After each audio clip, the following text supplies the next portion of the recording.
Good evening. My name is Melton, and I'm a sophomore at Orange County High School. This is yet another time that I'm coming to speak out about my concerns with proposed policies and the very dangerous impact these policies will have on the community.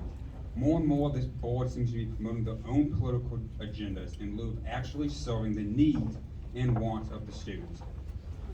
In each of these new drafts, you do not have a clear definition of the terms, and many of the concepts have no factual base. You are associating sexual orientation, which everyone has, even heterosexual people, and gender identity, which all people have, with something that should not be taught in school. You are creating these human characteristics with something that is explicitly sexual, which is not only incorrect, but very, very wrong. Falsely equating people's sexual orientation with mental health problems is both appalling and harmful. Allowing administrators to have the power to openly discuss students' sexuality is dangerous, and in fact in violation of VA Law 2.2-3900 and VA Law 2.2-3901. Section 3 of which of these laws entitles safety to all people regardless of sexuality, gender identity, race, or religion. You should not be allowed to create policies that are in violation of state laws. In addition, your use of the notion of critical race theory is also very ignorant. This term has been inaccurately applied, and again, you provide no clear definition of critical race theory. Critical race theory is a graduate-level legal theory that is trying to explain systematic racism in laws. When you misuse this term and create policies around the misuse of the idea, you are spreading misinformation and encouraging a lack of critical thought and understanding. The reason I come here tonight was not to promote my own agenda, but because I truly feel that these resolutions are dangerous, ill-informed, and extremely regressive. I urge you to listen to the constituents and the youth of Orange, who are impacted by these resolutions, and refrain from pushing your own political agendas and work together to benefit all the students of Orange County High School. Thank you very much.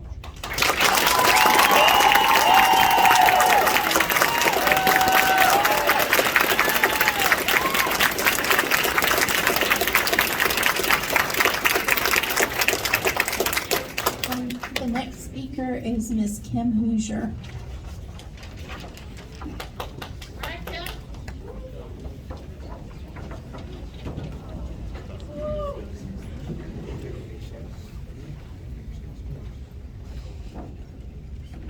Good evening, my name is Kim Housier, and I thank you for this opportunity. As I look around, I see a lot of people that all have the common goal of wanting what's best in education for our students. I'm a parent of 2 students that have gone through or are in Orange County Public Schools. I've supported this school system with my money, my time in serving in various volunteer roles, and my voice. That is why I'm so shocked at the continued unprofessional, inappropriate, and harmful behaviors and actions that this board continues to display. I am so disappointed at the current board who has allowed politics to enter a non-political entity. At the last meeting, Mr. Tompkins proudly announced who he voted for and why. This is not only unprofessional, but inappropriate. Yes. Your political affiliations should not be a factor in improving education. I reached out to voice my concern with my representative, Mr. Jones, but he hasn't even taken the time to respond to my emails. I'm not sure how you can say you serve your constituents when you won't even take the time to return emails. At the last meeting I attended about the new superintendent, Ms. Page reported that the majority of constituents wanted the new leadership to have a doctorate degree, but Ms. Quintern did not listen to what the people wanted and proceeded to include categories that she wanted, but were not representative of what the survey results yielded. What is the point of asking the community what you want if no one is going to listen? In regard to the drafts of policy that Ms. Quintern has put forward, I have to say that these drafts show a complete undereducation of the terms. The fact that you equate sexual orientation and gender identity with sexual explicitness shows that you do not have an understanding of the terms or the ramifications of such dangerous policies. There is no academic grounding to support a correlation with gender and orientation with sexual explicitness. The fact that you put these ideas together is completely illogical. Most importantly, your policies have negative implications and could be extremely damaging to many students. Your draft shows your lack of knowledge, lack of empathy, and lack of care for our students.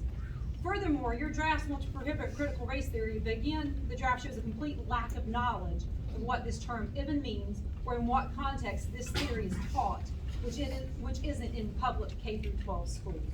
Moreover, many of your claims in the drafts also go against Virginia law, which I am sure the legal community will be taking a closer look at. As a supporter of our schools, a taxpayer, a mother, a community member, I have to speak out against these ignorant, wrong-headed, and dangerous policies that you as a board are trying to implement. It is the definition of irony that our school board of education is so undereducated, trying to implement policies based on wrong information, assumptions, and individual political ideologies.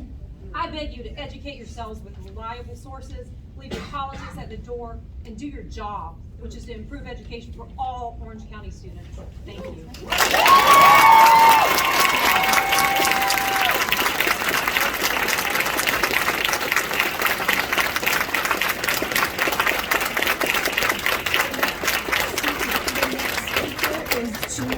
Daniel.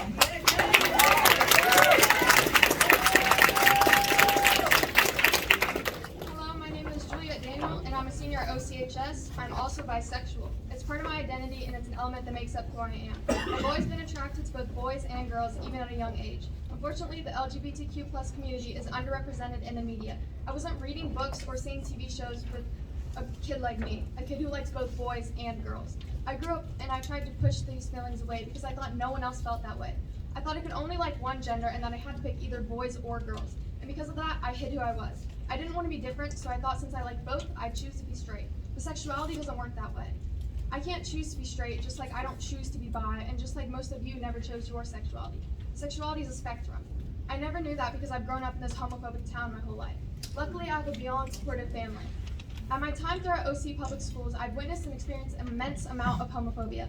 I've been in classrooms where other students wrote essays in school opposing gay marriage, been called homophobic slurs, been told countless times that I will burn in hell, and been outed by students to other students, and yet my experience is still not as bad compared to others at OC public schools.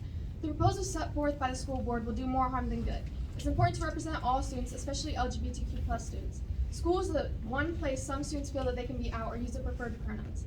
If you allow this resolution to pass, you allow for teachers to be able to out their students and not use the correct pronouns. This in turn will lead to a rise in suicide attempts in which and a chance of these young kids getting kicked out of their homes because their parents aren't supportive. Kids need to learn that LGBTQ plus people exist because they need to feel represented and protected.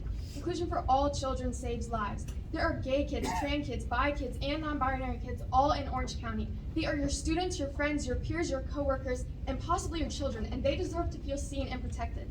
These policies aren't about divisive content or protecting the students. The way this works is my parents pay tax dollars so I can attend these public schools, and in turn, my peers and I will be provided a decent education and given basic human rights. But now you want to be able to claim whatever you want as divisive content so you can continue to teach us the whitewashed version of history, aka the incorrect version that you all probably learned when you were in school, and to openly parade your homophobic and anti-LGBTQ ideals to the children. So let me get this straight. We pay you for decent education and basic human rights, but in turn, don't get educated properly on topics such as slavery, and you don't have to call me by the right pronouns if you don't want to. And you can out me to my parents, potentially leading me to get kicked out of my house or abused because school is the only place I can be out.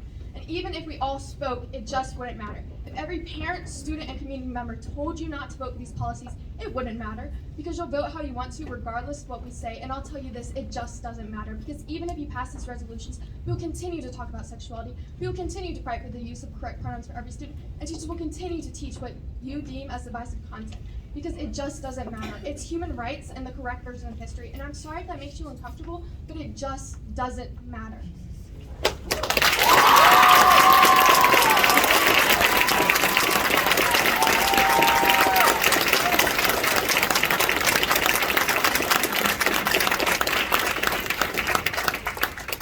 The next speaker is Katie Haney.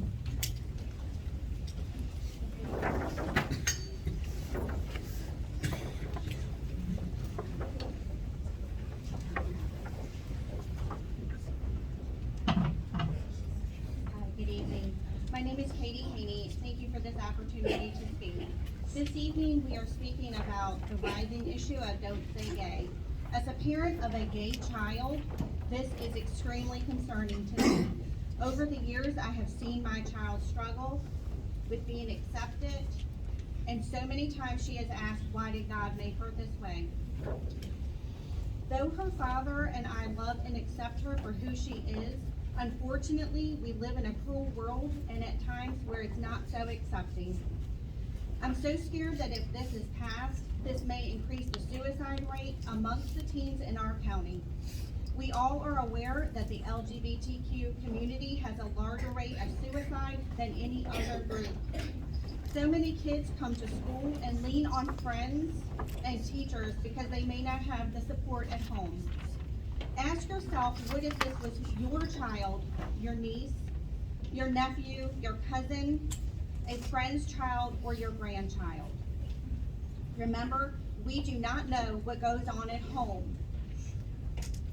And I think we need to support the LGBTQ more so now than ever. Please stand up for the rights of our children. They need us, and if we don't support them, who will? I'd also like to add that it has been said that when different kinds of families, including the LGBTQ families, are discussed in the classroom, it is said that it helps children and those families feel included.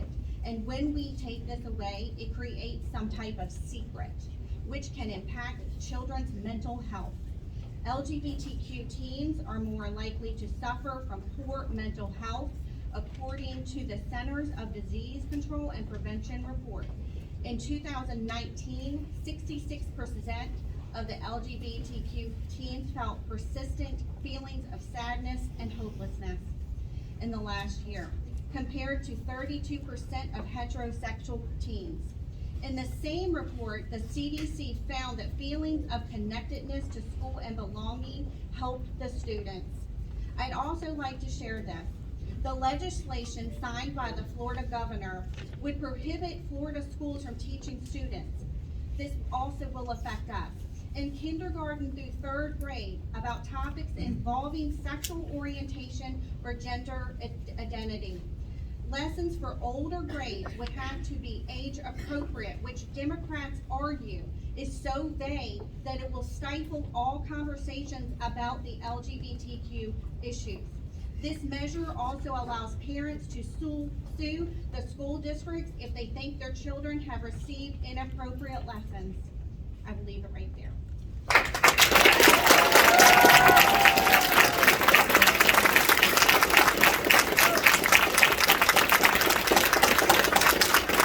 The next speaker is Haney.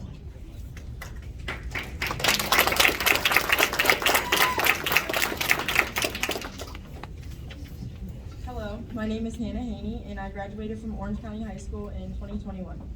For those of you who may not know me or my family, I have a sister that is gay. As a sister, watching my older sister come out and have a support system has been amazing. At home, she's had support, and in school, she's had teachers and students who have loved her for the way she is. Taking away the right to speak about it would change a lot of things for the kids who are part of the LGBTQ community. This will take away the right for kids who cannot speak about their sexuality at home. This will take away the comfort that they may not find in their parents, but in their friends or teachers at school. My time at OCHS allowed me to make many friends and relationships with teachers that I will value forever. I never in a million years would think that we would have to debate this topic. I fear that the suicide rates for the LGBTQ children will skyrocket, as it's already one of the main reasons for suicide today. If we take away the right to speak about it, how will these kids have a chance to speak how they feel or speak their truth? Being a first-hand witness to watching someone grow up as gay, it isn't a choice, it's who you are. There is no persuasion through words that can make a person be gay. It's scary enough for someone to come out as gay and hope for some support for the fact that people are trying to take that support away in school is absurd. As a parent, ask yourself, if your kid was gay, would you want them to feel welcomed in their hometown? Would you want them to go to school and be an outcast because they cannot freely express themselves and possibly have suicidal thoughts or maybe even act on those thoughts? Or would you rather these children attend a school that accepts them and where they can talk about who they are freely? This world is cruel and our amendments are being taken away by the day. I believe we should be able to speak freely on the topic of being gay because there is no harm coming from it. Just because people from generations before are scared of change doesn't mean you can't accept it. This is not the 1950s anymore. This is the 2000s. Just because it isn't what you believe is right doesn't mean you should affect the people who live this life day in and day out. You're taking away a human right to express yourself freely. This is inhumane and should not be passed, as it will take lives of many to come. Schools should be a place for children to feel comfortable and express themselves how they choose to. A lot of children don't have a support system outside of school, so having that at school is so important. Would you want your child to fear going to school every day because he or she is scared of being judged or criticized? Or would you rather them feel comfortable to be who they are? For a lot of students, school is a home away from home. Going through with this decision is not only going to make students uncomfortable, but it will make teachers uncomfortable as well. You are asking teachers to put themselves in a situation that can cause many issues. It is not up to a teacher for when a student of the LGBTQ community comes out. That is a decision for them to make when they are ready. I am asking you all to please not pass this and take into consideration if it was you or your child.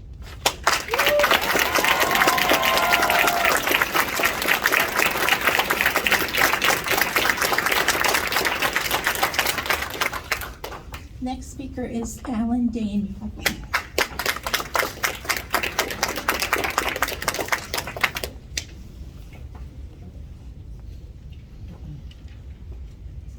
Dr. Lee's School Board, I am here in opposition of the two resolutions and urge the board to vote no. I have to speak up, and sitting quietly is allowing it to happen, and I won't do that. I want the board to know that if these move forward, I will continue to push against these resolutions, and I hope these students know that there are people in the community that care about them, and it doesn't matter the color of their skin, sexual orientation, gender identity, that they are loved and they matter. We don't need sexual content resolutions. This resolution mentions Senate Bill 656, which states policies need to be made for parental notification of sexual content. Orange County already meets this policy in India Alpha-G and others. It also says that identity-specific instruction materials and explicit, that they need to identify specific instructional materials and explicit concepts. Orange County already meets this in India Golf Alpha India. It also says that we need to permit parents to review instructional materials. Orange County meets this in multiple policies, including India Golf Alpha India and others. Sounds like someone didn't do their homework to see what policies we already have. Period. And also, this says the Board of Education has until 31 July 2022 to develop model policies to put out to us to where we can decide how to move forward. And you have until January 1st, 2023 to implement policies, which we already meet. If these are the deadlines, why are we rushing this, unless this is political? I also makes me question about 22.1-23.3 of Virginia Code, where school boards were supposed to implement policies protecting transgender students. Was this another reason why Mr. Hopkins changed the board's code of conduct from upholding and enforcing all laws to then read, take into consideration all laws? At the time, I thought it was just about mask and conflicting guidance at that time. I urge you again to revert the code of conduct back to the original wording and regain some dignity. Now about the divisive content resolution. In this policy, Quintern lists divisive concepts that are divisive to only one side. I find the lost cause narrative to be divisive. You know, the lie that says that most slaves were happy being slaves and that slavery had nothing to do with the Civil War. Why was that excluded from this policy? Like the sexual content resolution, this one is also a political ploy, using hot topic buzzwords to gain favor from a right-wing partisan base and is playing politics with our children's education. We previously asked for the Confederate flag to be banned, and Ms. Quintern replied saying that she would bring forth a resolution on that, but yet we haven't seen any movement. But this passes in the Senate, and she rushes something out. Makes me think that that was just an attempt to pacify and silence us. Or she learned that another school board member, Mrs. Anderson, had it as part of her profile pic on Facebook in the past. In a racist society, it is not enough to be non-racist, we must be anti-racist. Quoting Angela Davis, a heroine who our kids probably would not learn about if this policy is passed.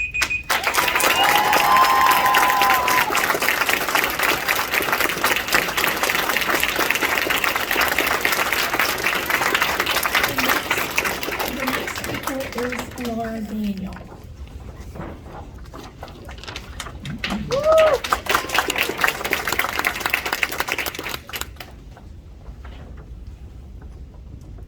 Good evening, Superintendent Sneed and school board members. I stand before you today to urge you to vote no to these resolutions proposed by Ms. Quintern. First, we already have a policy in place to meet the requirements of SB 656.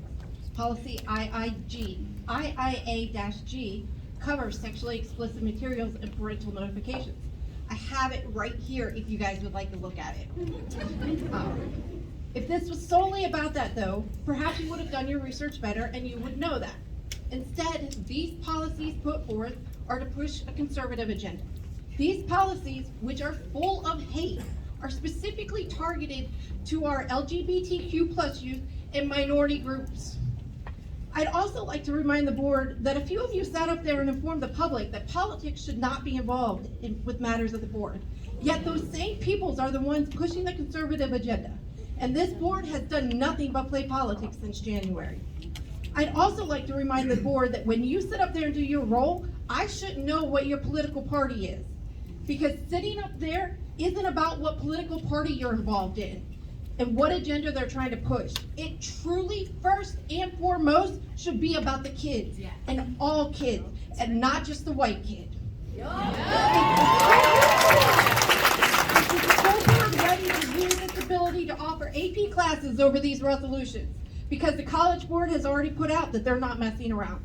Or would our school board try to stop all of our kids from going to college and just push CTE? I'd also like to mention that the lie from Ms. Quintern, you failed to bring forth a resolution banning the Confederate flag, and instead you put forward 2 resolutions that promote more hate in our school systems and in our community. These resolutions, especially the decisive content resolutions, only targets and harms people of color even more. This could promote even more racial incidences in our school, and yet they are still happening. You can't deny it. Your lie and your actions have not gone unnoticed by my family, my community, but especially by all the youth that you are supposed to be representing and supporting. Woo. Lastly, I'd like to take a minute and speak to the community. No matter what happens here, no matter what the board decides to do or not do, I want the community and our youth to know that you are loved and you are wanted. You have a place in our schools, in our communities, and our lives. You matter. You belong here just like any other kid. You deserve a safe place to learn just as any other kid. And if the school board decides to take that away from you, there are still members in our community that will welcome you with open arms, including myself. You don't have to be ashamed or afraid. If you need to speak up, I'll shout for you. If you need me to just shut up and be silent and support you, I'll do that too. But no matter what, you are not alone and you are loved.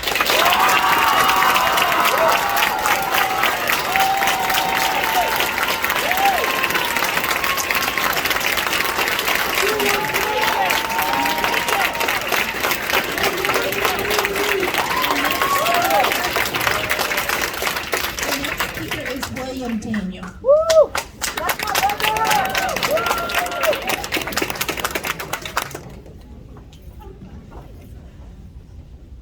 Can you give me 1 second while my phone loads so I can get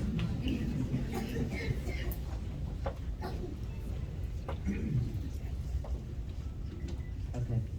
Hi, I'm William Daniel and I'm a 12-year-old middle schooler from Orange County. Today I'm here to tell you why I think your resolutions are wrong and discriminative. Firstly, I'll be talking about your sexual orientation / gender identity resolution. Sexual orientation and gender identity are added in by the resolution and are not included in the Senate Bill 656. We already have policies that cover everything stated in that bill, as my father said. So this resolution just feels like an attack against the LGBTQ+ community. Not all parents are accepting with their kids being part of the LGBTQ+ community, and schools are the only place that the child can feel safe being out and being who they are. But you're taking that away from them. I hope you can see the problem that could occur, either telling parents if their child is a part of the LGBTQ+ community, or if they have different gender identity than they were born with and called before. You're putting your students in danger when they're at their own homes with this resolution. you claim, and I quote, "The Orange County School Board recognizes the parental rights in addition to the responsibility of providing an equitable education for all children," meaning you're trying to make the school an equal place for everyone. But the entire resolution is discriminative, and the same thing with your other resolution. That brings me to my second thing I will be talking about tonight. What I understand from your divisive content / racial content resolution is that teachers in class are directly telling students of no color, that they're racist and need to apologize to students of color in the class for slavery and racism. And the teachers are saying that it's the students of no color's fault for racism still being a thing, and also their fault for slavery. My sister goes to the high school, and all her friends say they've never heard of that happening. And I never knew of that happening in middle school. So I'd like to know when this happened, which school it happened at, and if you cannot provide that information, then I'm just going to assume you're lying about that. Your solution is that there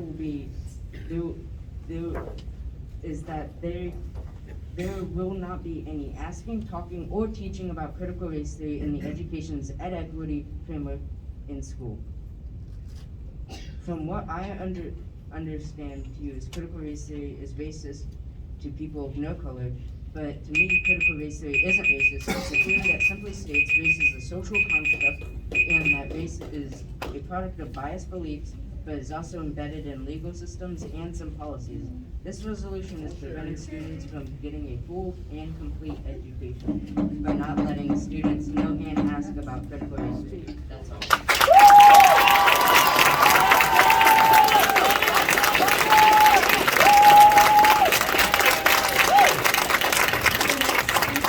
Is Miss Elita Turpin.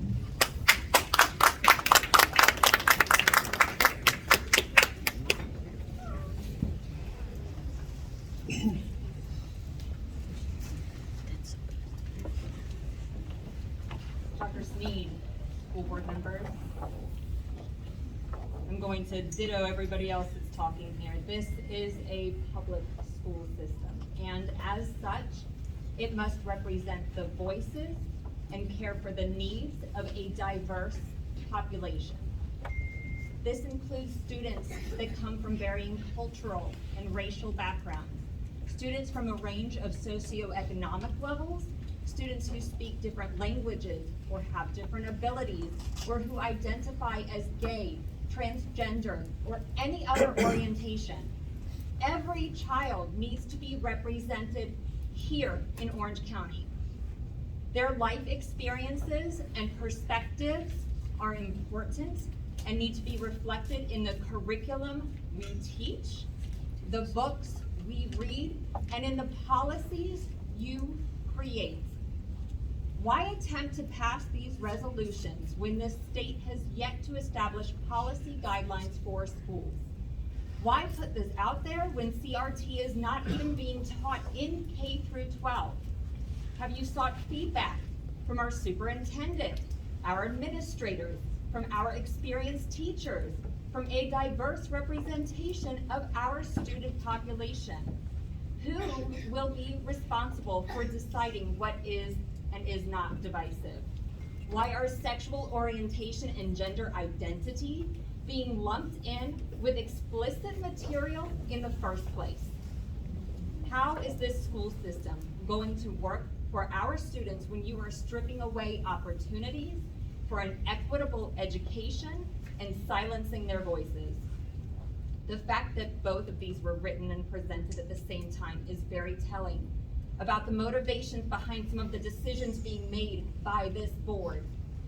Indeed, it seems that these documents have little to do with protecting the needs of our students, and instead highlight a certain political maneuvering without consideration for the repercussions. These resolutions are laying a pernicious foundation with a potential to lead to further division and discrimination in our county and must not be approved.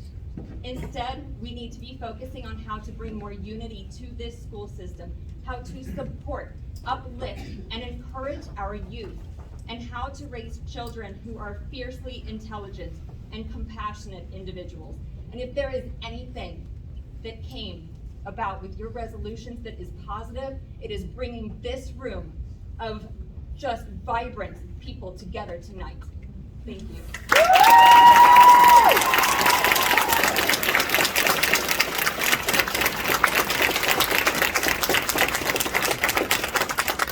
The next speaker is Jennifer Hines. Good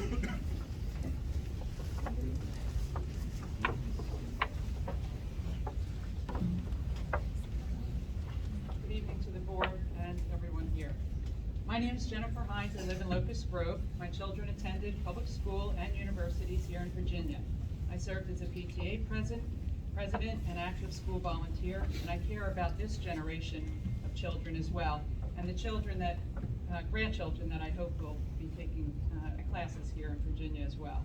Virginia has a top 5 school system among the states. It's great for kids, it's great for retaining good teachers, it's great for attracting and keeping businesses that want to keep our economy thriving, and we want it to stay that way.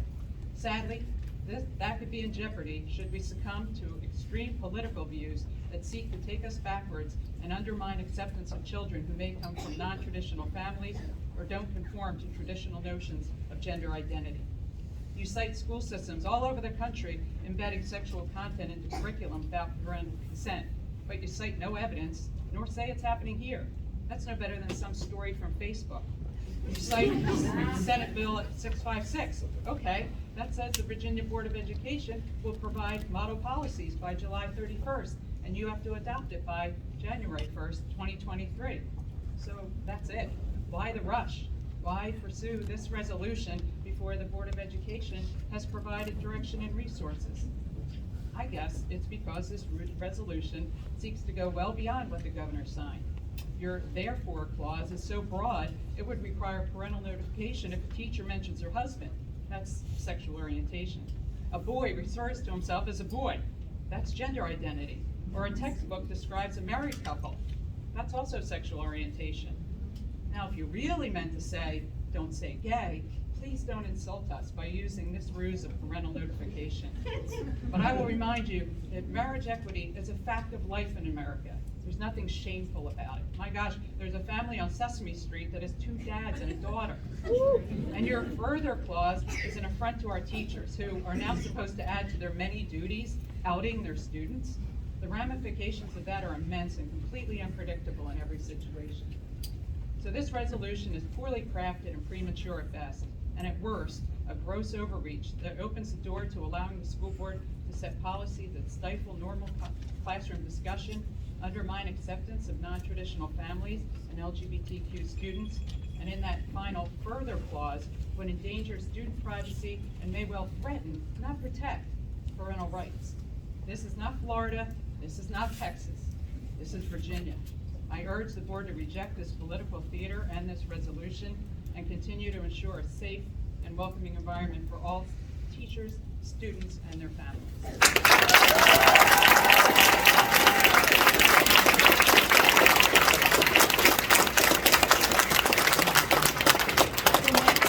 The next speaker is Kurt Hines.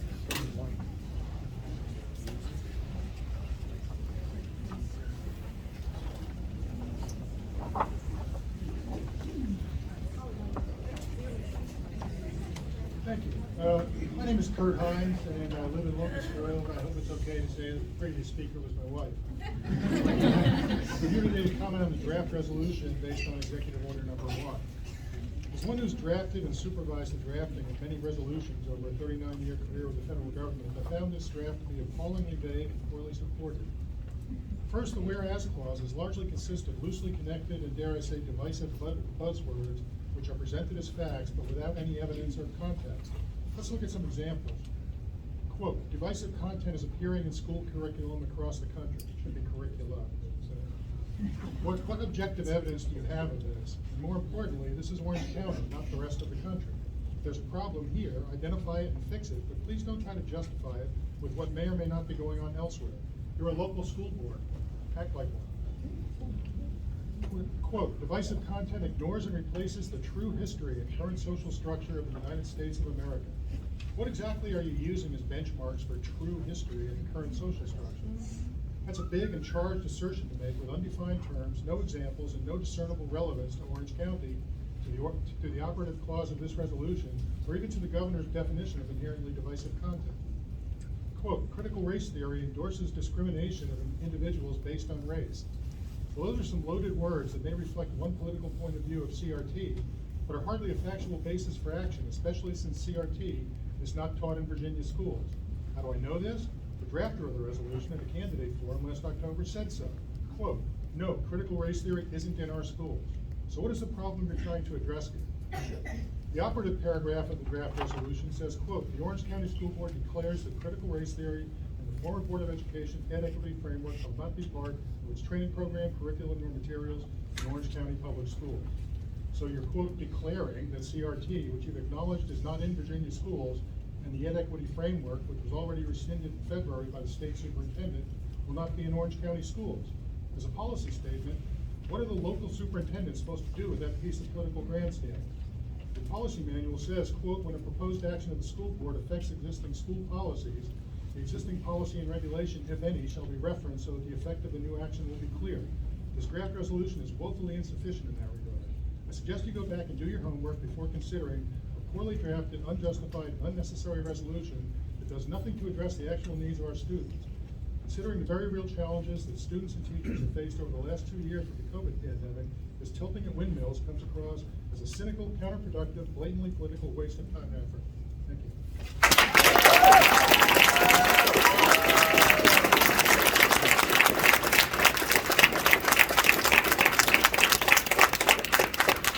The next speaker is Susan Taylor.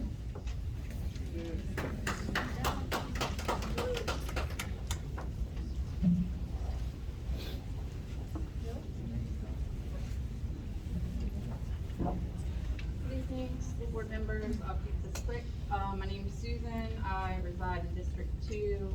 I've lived in the community my entire life. My mother, my sisters, myself, my nieces, nephews, my son, and I have a daughter. They've all graduated from high school. I have a daughter in the school system now. I'm specifically touching on the sexualization resolution. I want you all to assume that we're coworkers, we show up to work, and we're having a sexually charged conversation. I'd likely lose my job, you'd lose your job, and we'd be subject to sexual harassment charges. With that being said, I'm looking for the answer to why a teacher or a public school, employee finds it acceptable to have a sexually charged conversation with our minor children without parental consent. We have educators literally fighting for the right to have these conversations. We should be asking why. I do recall being taught to never keep secrets from my parents, as I'm sure a lot of you have been. Why is our society flipped the script to teach our children to do the exact opposite? Lastly, the person that created this flyer, I'm not homophobic and I'm not racist. I'm simply a mother that would like to preserve the rights of a parent and leave sexual conversations with adolescents to parents and trained counselors. Thank you.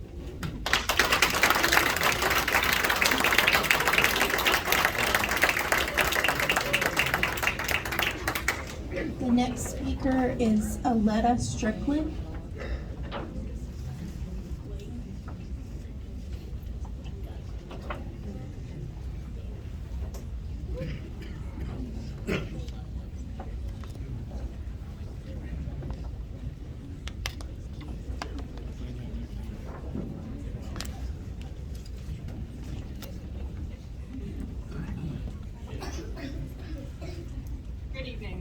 My name is Elita Strickland, and I'm a licensed school psychologist in private practice in Louisa, Virginia. I don't live in Orange, but we're neighbors and enjoy a friendly high school football rivalry each fall. I've had some clients who attend Orange schools. What you do as a board affects our greater rural communities. I'm here to speak to you regarding the resolutions you presented at the April 25 meeting regarding sexually explicit materials and divisive concepts. Since that meeting, I imagine that many people, including the Washington Post, are telling you what they think and asking you to take specific actions. I'm not going to do that. As a therapist, I'm just going to ask you to check the facts of your assumptions and see if you've utilized all of your resources by seeking the information you need to make rational and helpful decisions for the children. Did you think you were premature in bringing up these topics before you received guidance from the Virginia Department of Education? What was your urgency in doing so? Some of you are new on the board. Have you completed your VSBA training? Are you aware that another school system in Virginia lost a case when they discriminated against a student and had to pay $1.3 million on top of their own attorney's fees? Are you being a good steward of Orange County taxpayers' money? Did your school board attorney review the documents? Which experts in child development did you consult with? Which curriculum development specialists did you consult with? Do you know how much an accepting school climate improves academic performance? Do you know how feelings of exclusion and being an other decreases it? Did you consider how your actions might be off-putting to education professionals and negatively affect your ability to fill 82 vacancies on your website, or even lead to more resignations? Did you consult with your current school-based mental health staff, to include school psychologists, school counselors, school social workers, and school nurses, on how these policies may negatively affect your most vulnerable students? These are qualified professionals who are on your payroll. Did you consider that each of these professions have an ethics code? And do you know if what you are asking them to do violates their ethics? How would you expect well-trained professionals to respond when you ask them to violate professional ethics? Are you aware that self-harm and suicide in Virginia children has been increasing since 2016? Do you know how many risk assessments for suicidal ideas and how many threat assessments for desire to harm others were done in your schools just this year? In conclusion, I think these are all reasonable questions that taxpayers who provide your salary deserve an answer to. VDOE will likely utilize all of these experts and more when writing model policies. But most importantly, your duty is to the students of Orange County. Ask the right questions of qualified professionals, listen to their responses, and incorporate them.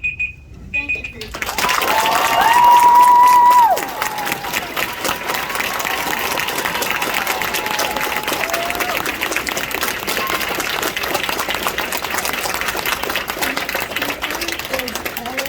Wessel.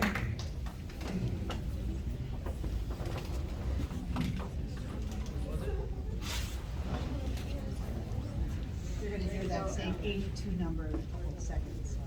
I'm Ellen Wessel, and I thank you for allowing me to speak. I have read and reread these two draft resolutions, struggling to understand how they further the school board's stated mission to, quote, improve the future by empowering our students to value learning, reach their full potential, and achieve their goals. I take it on faith that this refers to all students. Assuming so, these vaguely worded resolutions would only serve to confuse and alienate staff and students from each other. I implore you to devote your valuable and limited time to addressing the most critical issue we face right now, which is the wide chasm in learning opened up by 2 years of a pandemic and the corresponding loss of teachers and other key positions in school personnel. I looked at the 82+ job openings today on the OCPS website. They include teacher vacancies in science, math, English, Spanish, and reading. Do we have data on how many teachers we're losing to neighboring counties? Do we have any idea how many more talented teachers are considering leaving Orange County? No doubt it's too many. If you're not already doing so, I would think that visiting Virginia colleges and universities to actively recruit teachers and having strategies for retaining them would be your top priority. I urge you to vote no on these vaguely worded resolutions that only serve to confuse and alienate staff and students. Please direct your energy on how Orange County Public Schools can best help each child rebound and reach their full potential.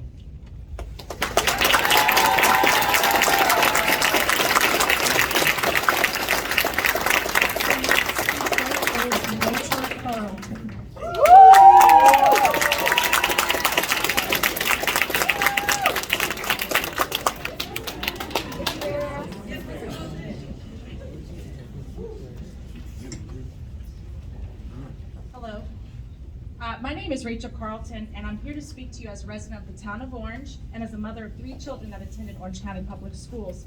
My youngest, Solo, is a junior at OCHS. I want you to know that I'm here out of the deepest respect and love for our children, our schools, and our community. I also want you to know I'm here because American democracy demands inclusion.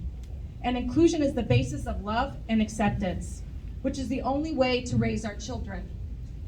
This is why I'm asking you to vote against these 2 resolutions. Please, Mr. Jones, vote against them.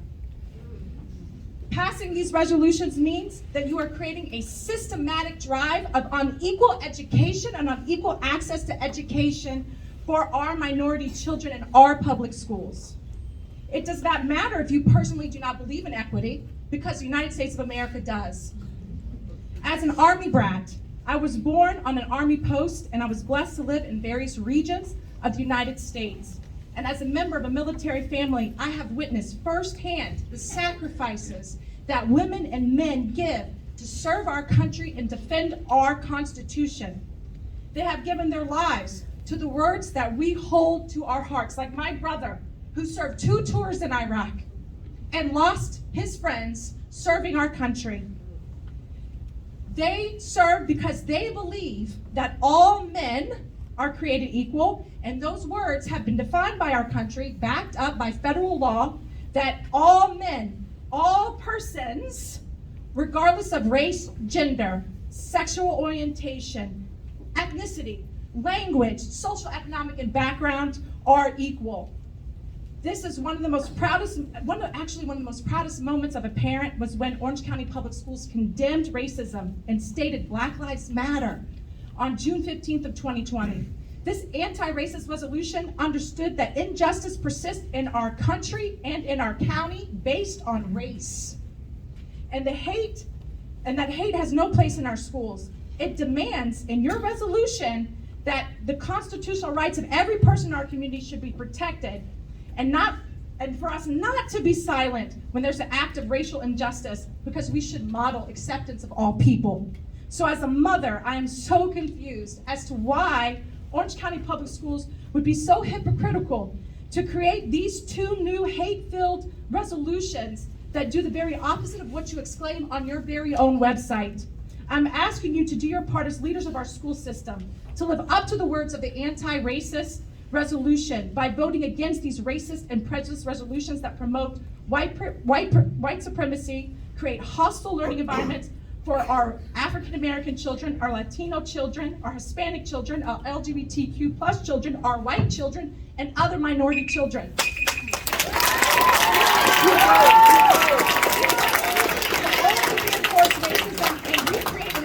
Gap that mimics the racist errors of the past and unfairly target children based on race and sexual identity.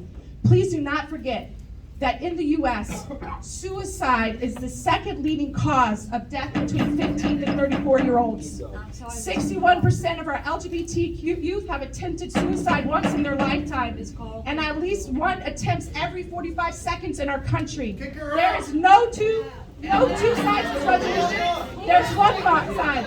And since so many leaders exclaim their love of God, I'm asking you not to forget John 15:12. This is my commandment, that you love one another, even if I have love for you.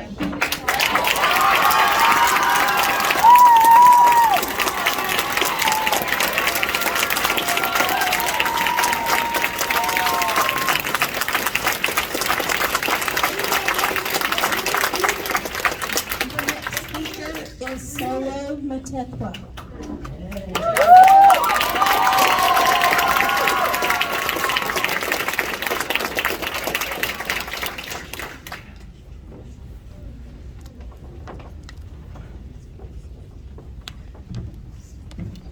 Hello, my name is Solo Motento. I am a junior at OCHS, president of the youth club, and co-president of the ASI club. I've dedicated my entire academic career to doing well in the OC school system, so I was disheartened to see that in the midst of AP exams, SOL tests, and graduation, the school board is passing such drastic resolutions that will change the lives of every single student and teacher involved. Not once has the school board came to the student body to ask what we need. As a black man, time and time again in this school system, I have been treated as if I am lesser than my white peers. Rather than helping his issues, I have been disregarded and infantilized at every single instance. By passing these resolutions, you're not only actively participating in the harm of our student body, but instigating and condoning it. It is absolutely imperative these resolutions are not passed. In a time of recovery our student body is going through, after the deep melancholy we experienced from losing a year to COVID-19, our mental and physical well-being is getting attacked by our own school board. There is no sides to this issue. This is not a politically affiliated matter. You are either for the harm of our children or you are against it. My skin color is not divisive, and our gender and sexuality do not concern you.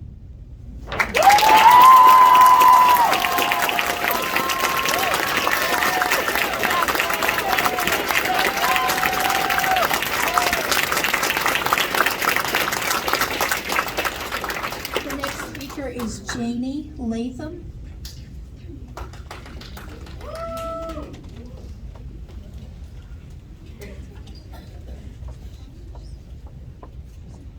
Hello, my name is Janie Latham, and I have two children, one of whom has graduated from Orange County High School and one who still attends. And I am here because I am the foremost expert in my children. No one knows them better than me. Not their father, not their friends, not their teachers.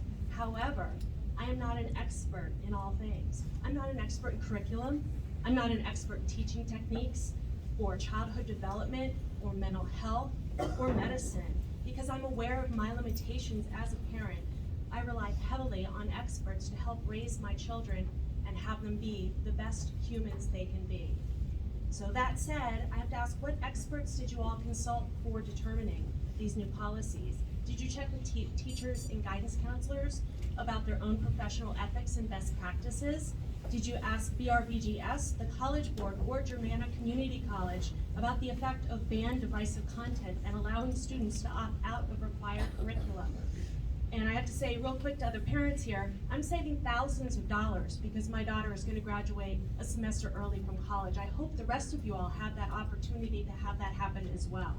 So on to divisive content. I'm another person who feels it's very poorly defined. I'm lost, really, at what it means. I would love to see some examples of what is currently being taught in OC that will not be allowed to be taught anymore. I did notice, though, the statement that says divisive content ignores and replaces the true history. So let's take a moment and think about that. Every moment in history contains multiple viewpoints. Let's consider the history happening in this room right now. So when I go home, I'll write in my journal about how I felt and what I had to say today, and I'll include the unanswered emails that I sent and all of the research that went into those. And some students here, no doubt, will get home and they'll take to social media and they'll talk about what they've seen and how they feel about it. I'm sure there's some teachers here who might be taking some notes to share with their other teachers, and then their school board meeting minutes are being kept. So what of those things is true history? I would argue that a compilation of all of those things is the truest history. Is it divisive to examine history from multiple perspectives? I argue that true history is multiple perspectives.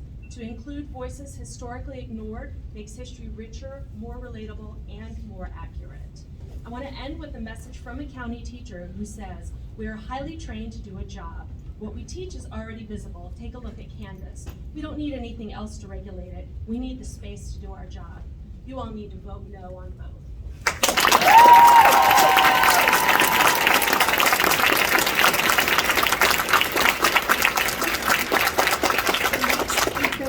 Andrew Calvert.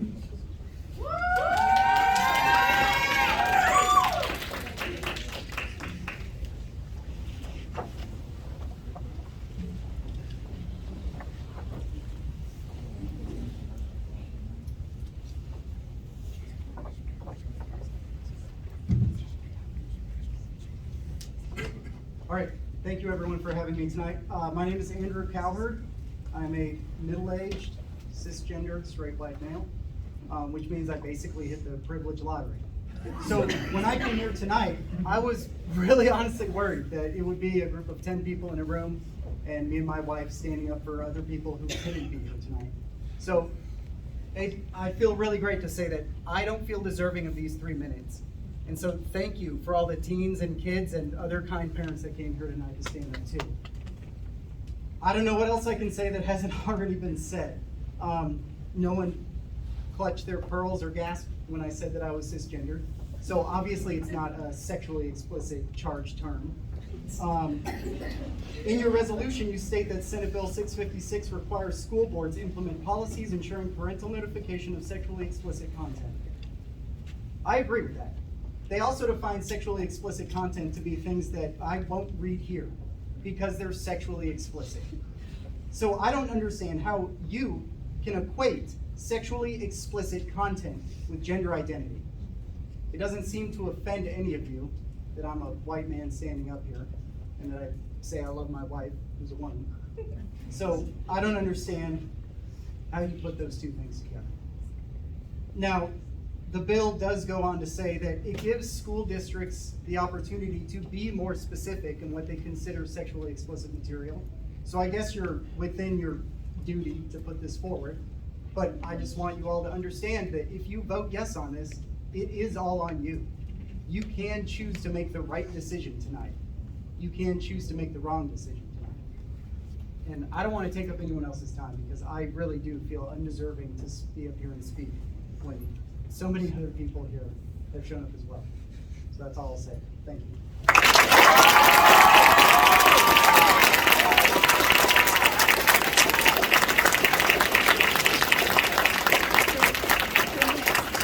Is Jeremy Shepard.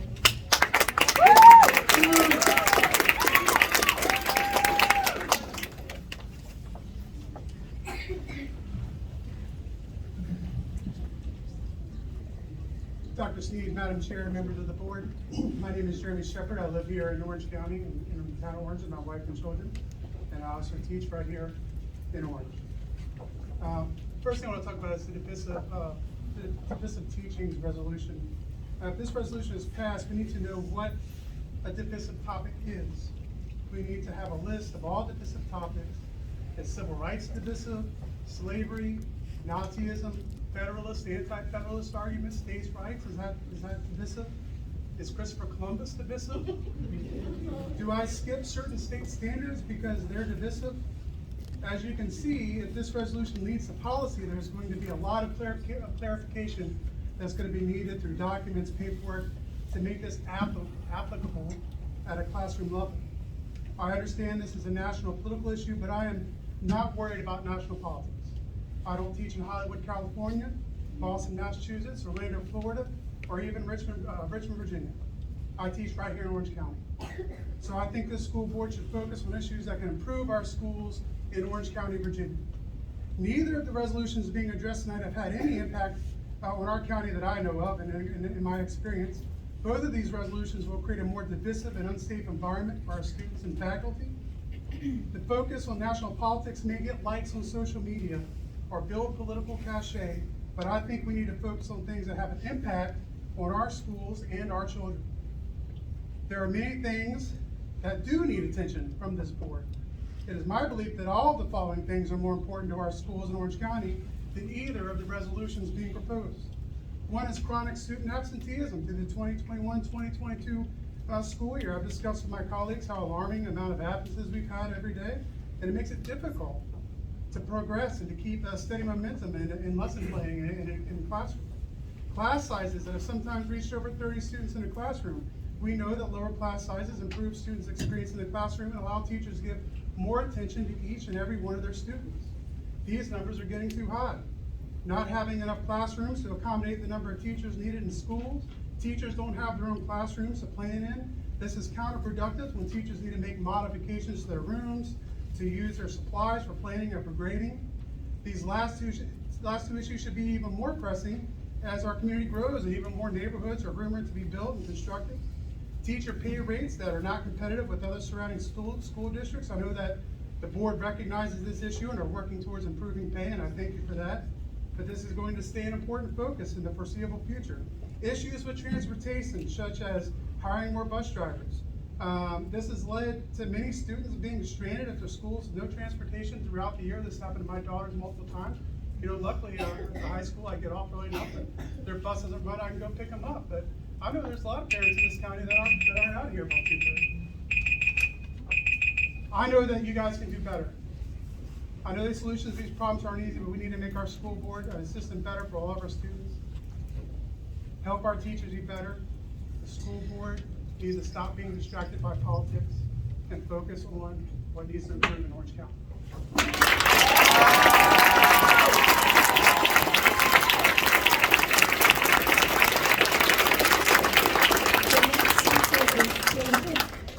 David Atwood.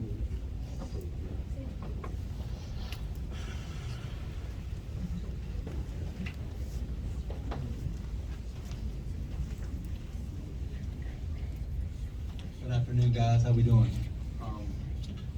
Wow, it's a lot of strong opinions in here tonight, and I can honestly say that I don't disagree with everything that I'm hearing. You know, the reason why I'm here tonight is I'm going to tell a story about the 2018 and 2019 school year.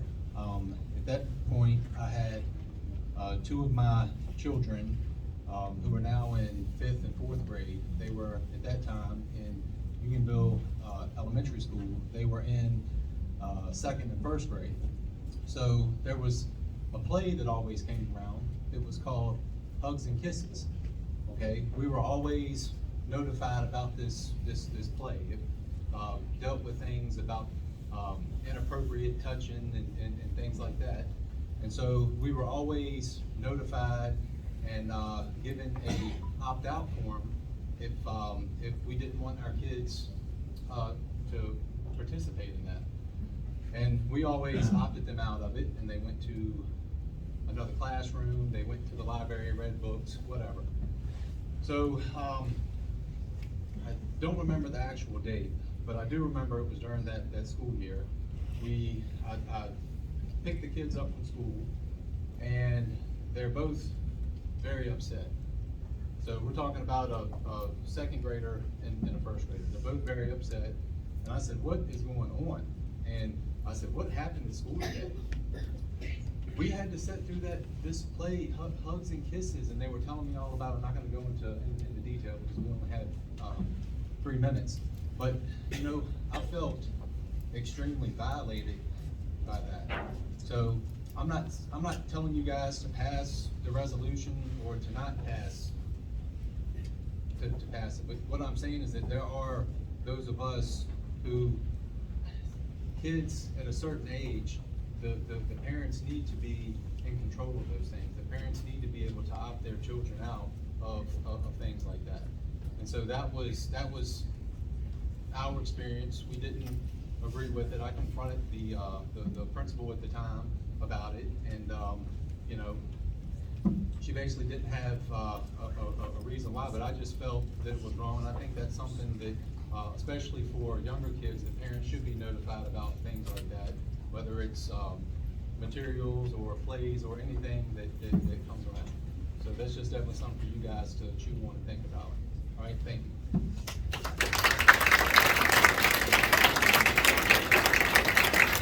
The next speaker is Catherine Young.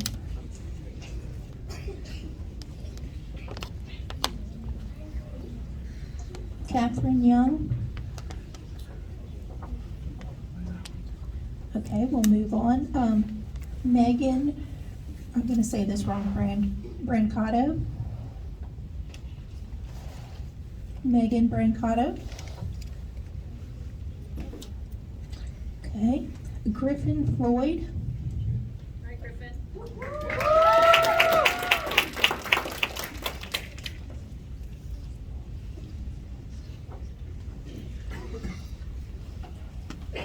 Good evening, everyone. I'd like to begin by addressing the school board directly. You said in your April 25th draft that content in classrooms across the country have embedded sexual material and divisive content into course material. Do you have any examples of this content? Have you reviewed any samples of sexually explicit or racially divisive content used in public schools in the United States, and discussed the impact that it could have on school children in Orange County? Have you examined how educational materials are replacing the true history and social structure of the United States? Or are you simply giving into a wave of purse-clutching hysteria without taking the time to review the facts for yourselves? Don't answer, that was rhetorical. In addition, not every child in Orange County has a safe place to go home to. much less if they're part of the LGBT community. Mandating that school staff forcibly out children's identity or orientation to their parents, regardless of the nuance of their individual situations, is a decision that could cause children to suffer bodily harm at the hands of abusive guardians. Do you want that on your hands? Because of this, I implore the school board to reconsider this proposed action. Lastly, for those of you who are unaware or misinformed, I'd like to clear the air. Critical race theory, per the Brookings Institute, is a law school level course concept that states that U.S. social institutions like the criminal justice system and education system are laced with racism embedded in laws, regulations, rules, procedures that all lead to different outcomes on the basis of one's race. What part of that statement endorses racial discrimination, as you claimed? I'd gladly wait here all night for anyone in the audience to find an example of that, but I only have these 3 minutes. Critical race theory is taught in law schools. I graduated from OCHS in 2018, and with respect to the teachers and education I received, we never discussed anything remotely approaching legal theory during my time in Orange County Public Schools. I'd like to finish by pointing out the irony of the proposed action. By putting the interplay between race and U.S. history under scrutiny, the Orange County School Board is confirming the veracity of critical race theory, namely that the United States education system is embedded with racism in its rules and procedures. Thank you for your time.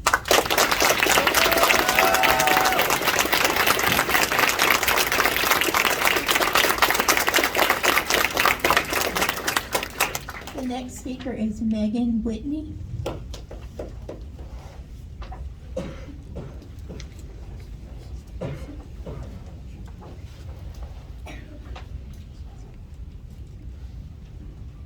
Good evening, and thank you for the opportunity to speak tonight.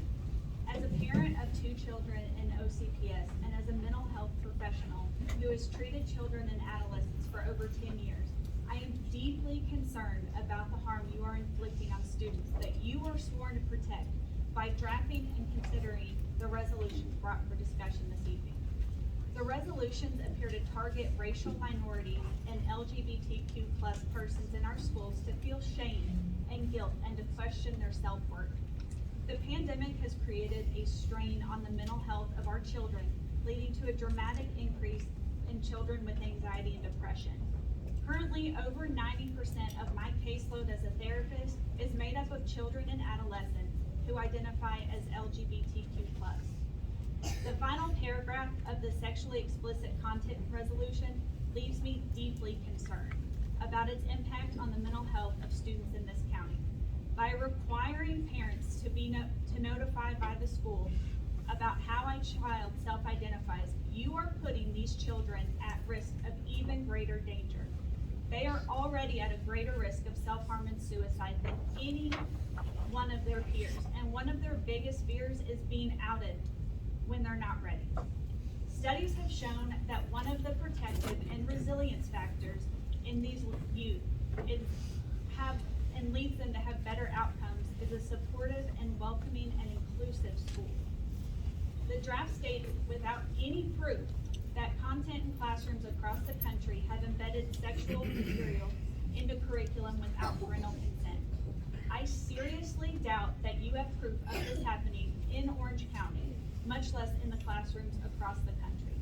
So it becomes more clear to me that this resolution is really designed to further marginalize LGBTQ persons. The resolution will not prevent youth from identifying as LGBTQ+. It will not protect heterosexual children from being exposed to their LGBTQ peers. What it will do is make them feel unsafe, unworthy, which will lead to deep, serious consequences on their mental health and may even lead to their death. By promoting this resolution and passing it, you are telling these children they are not worthy of the educational environment as their heterosexual peers. In fact, you are telling them that they are a threat to those peers. Likewise, on the divisive content resolution, your message to students of color is that their history is so disturbing, they will have to learn about it elsewhere. For all these reasons, I strongly urge you to vote against these resolutions.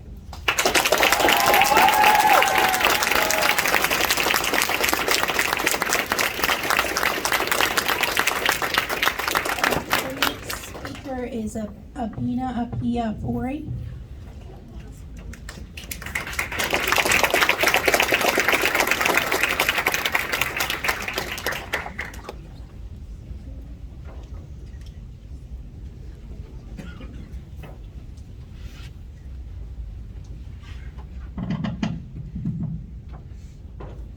Hey, my name is Sekum. I am a 2019 graduate of Orange County High School and a current third year at the University of Virginia.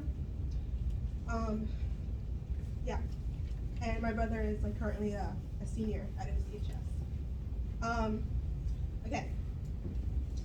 As a Black student growing up in in the Orange County school system, I was always left frustrated by the lack of representation in the history and English curriculum. For my senior year BRBGS research project, I found that Black and Hispanic students score below their white peers in math and reading, graduate from high school at a lower rate, and are less likely to go to college. Research shows that the creation of real-life connections in the classroom results in new knowledge acquisition and retention. Unfortunately, students of color oftentimes become disengaged and disconnected and disinterested because of predominantly white school systems like OCPSS do not reflect or incorporate their cultural differences. During my senior year, I tried my best to make amends to this by gathering a group of my classmates with the same frustrations at this same school board to advocate for diversity in the curriculum. I'm incredibly saddened to see that after 3 years later, things have only gotten worse and the school board wants to remove inclusive representation in the school system. As a queer student, I never felt safe or comfortable enough to be my true self thanks to the unaccepting culture at OCHS. It's devastating to know that the school board is now trying to create a more hostile environment for gay students by banning any talk of sexual orientation or gender identity. LGBTQ youth are at a higher risk of suicide because of how they are mistreated and stigmatized in society. If this legislation passes, students will be at a higher risk of suicide. If the Orange County School Board truly cares about students, these two legislations will not pass. That's all.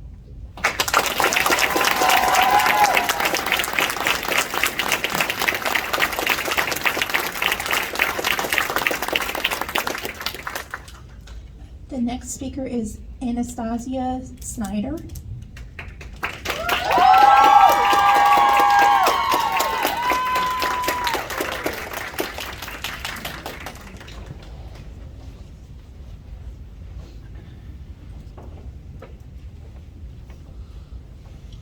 Hi, I hope you're all are having a wonderful evening. My name is Anastasia Snyder. I'm a 17-year-old transgender woman. I have been transitioning since I was 14 at Orange County High School. I have been receiving life-saving, gender-affirming care since I was 15 years old. During my time at the high school, I have experienced firsthand transphobia and homophobia from former students and even former staff. The resolution that is being discussed about sexuality will not only harm trans students such as myself, but also every queer student who is a student of Orange County schools. Removing content in schools that contain information about sexuality and gender identity is an act of transphobia and homophobia.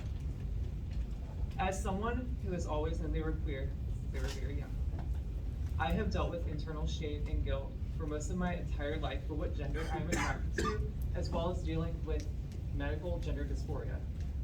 I never had any acceptance of queerness around me growing up. I always thought everything I was experiencing was wrong according to society, which led to a development of self-hatred for who I am throughout adolescence. If I was taught in school at a young age that my gender identity and my queerness and my sexuality was supported, it would have saved me years of struggling with my mental health and self-harm and everything else. During my 2019-2020 school year in Orange County, at the very beginning of my transition, I self-identified as a different name other than my previous legal name, whilst not informing my parents. School was one of the places where I desired acceptance the most. Having a new name that matched my gender identity made me feel included and confident going into school every day on days I would be struggling. It was very important for me to have a place where I could express my gender identity safely for when I could not at home. And I'm sure many trans and queer students can say the same. I asked the school board to rethink their feelings on this resolution of sexuality, as I know this will harm trans and queer students in Orange County schools. Thank you.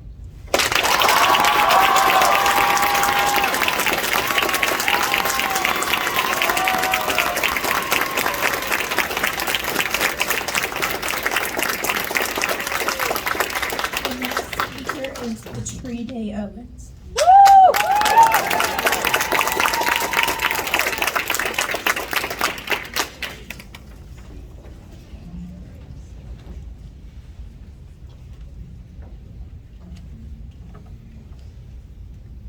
Good evening, OC and the school board. As the Orange County Education Association president, I take no pleasure in speaking here tonight. I have said for months that the teachers would walk. Many have turned in their resignations, retirement documents. With the proposed resolutions, I have heard the rumblings of teachers who had planned to stay now planning to leave. Teachers who have come to me have noted the racist, homophobic, one-sided ideology that does not consider any opposing view from anyone that does not agree with the resolutions that are dividing our county. Decisions continue to be made that are causing something sweet and orange to sour. The forecast for the school year in 2022-2023 cannot be projected with traditional ideas. The focus and energy should be on how to find qualified educators for our children. Whichever way this vote goes, the schoolhouse will never be the same. Please note that fewer teachers are graduating in education. Those who are seek more lucrative paychecks and are avoiding the 1860s Southern thinking community.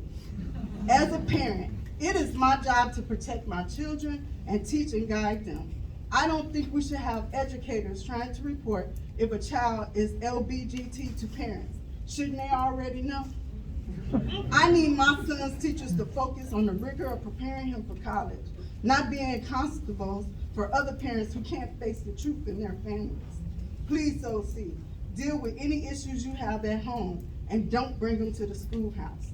The schoolhouse has more challenging issues. I also need my son to feel the curriculum includes him, and you are proposing it does not. As a resident, I am heartbroken that after my husband and I separated from active duty, we moved to Orange County, Virginia, to our forever home. We defended our beautiful town to our family and friends that this was not the Orange County of 1600 to 1900, where blacks were deemed inferior. Now I am starting to wonder. The guise to hide between critical race theory is transparent. As a black family, we see at least one of your resolutions is racist. You have ignored the subject of students wearing Confederate Southern pride attire, while black students catch racist taunts regularly for just being black. Note, the only CRT in OC is that students are learning is cultural responsive teaching. Board members of the board, you speak of equity, yet you stricken the word from a previous resolution. Your job is to protect the education of all students in this county, not just the ones who may look like you or whose parents think like you. Thank you.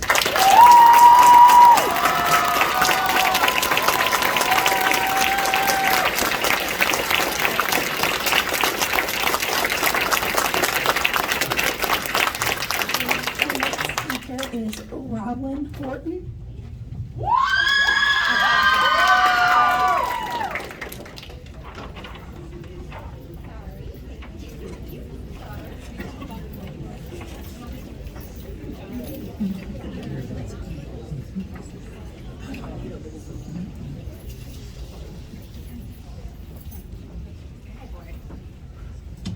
I've called all of you.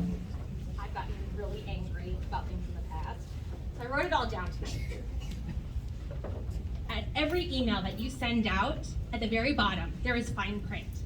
The Orange County School Board does not discriminate on the basis of race, color, creed, religion, national origin, ancestry, political affiliation, sex, sexual orientation, gender identity, age, pregnancy, childbirth, or related medical condition, marital status, status as a veteran, genetic information, disability, or any other characteristics protected by law in its employment practices or education programs. Correct? You all signed emails with your names with that down.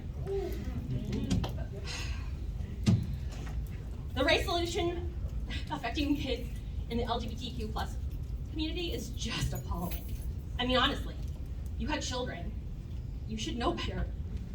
I want you to look at the kids back there because no one is looking at them. No one is looking at the signs that they have made.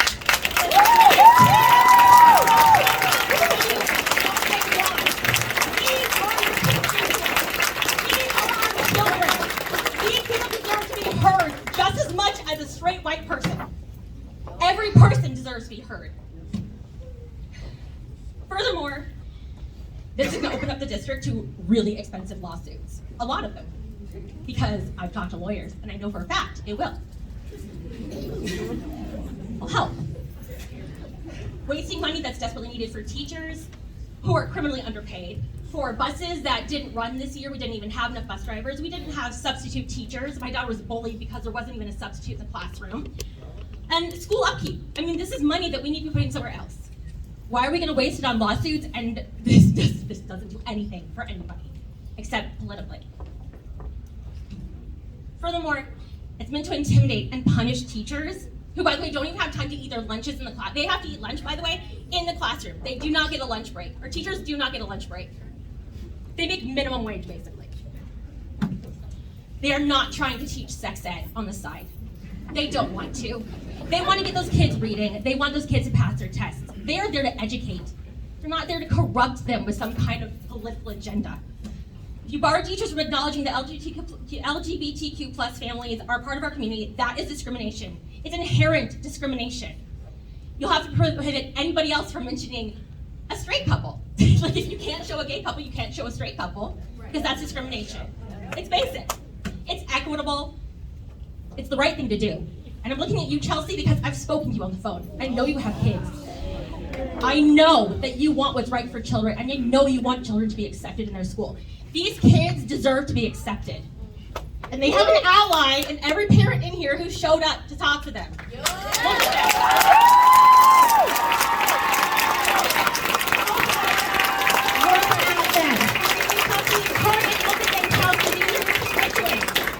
You can't even look them in the eye.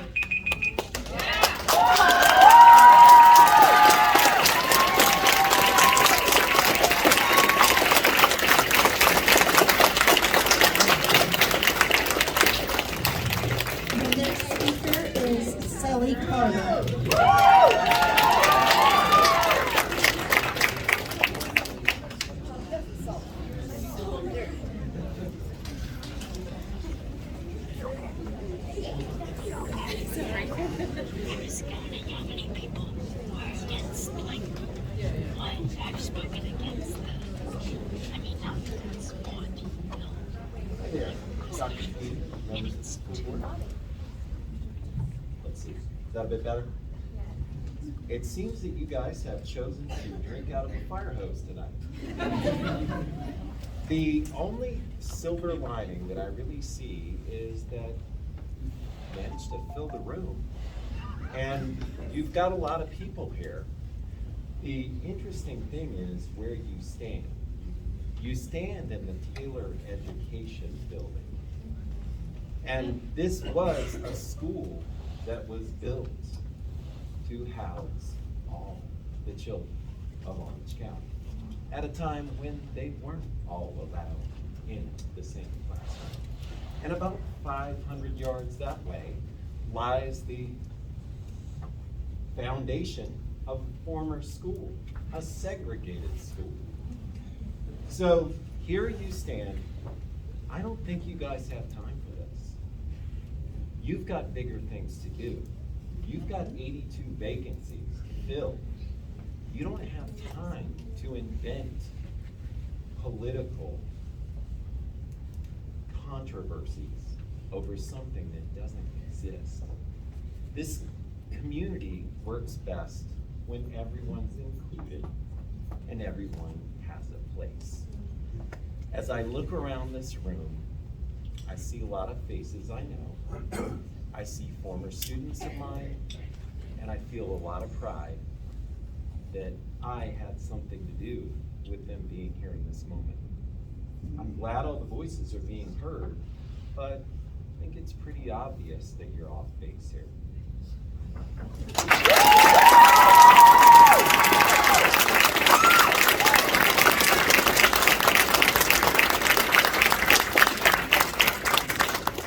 The next speaker is Allison Sappington.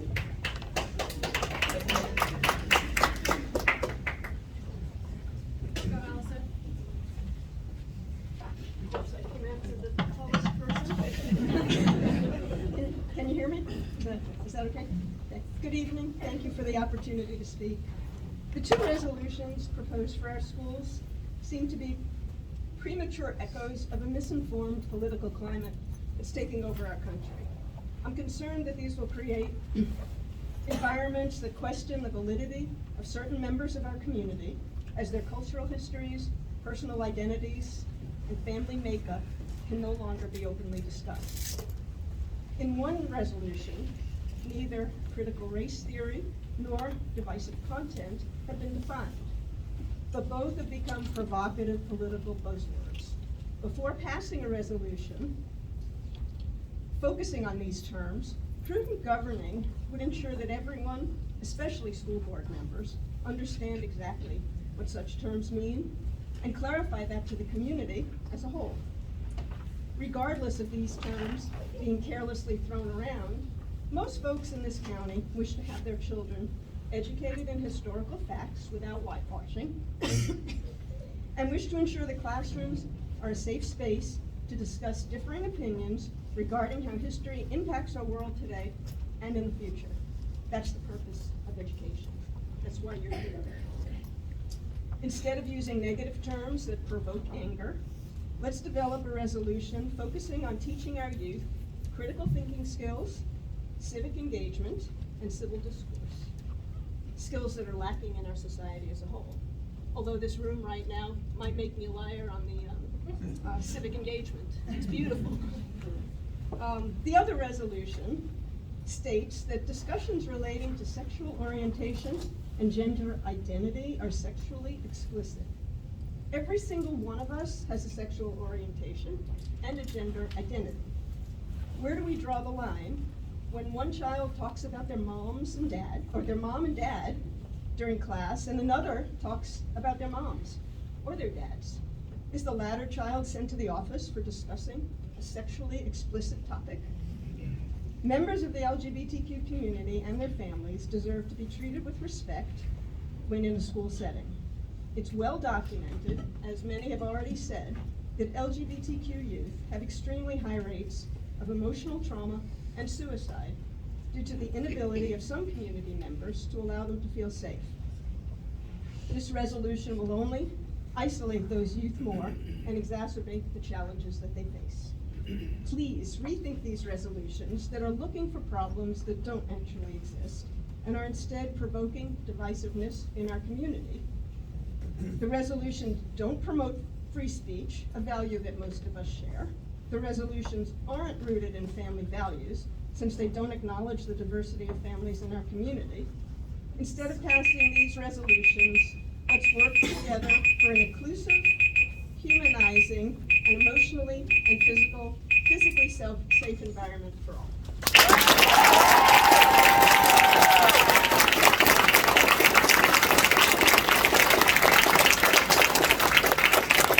The next speaker is Jackson Hamilton.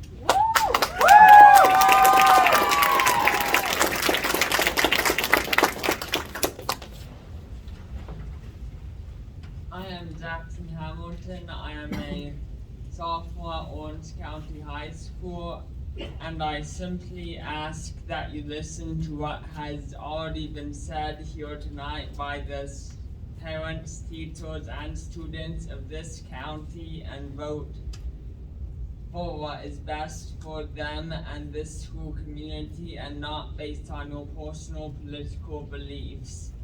To be clear, I am urging you to vote against these two resolutions which will be harmful to our students and our school community.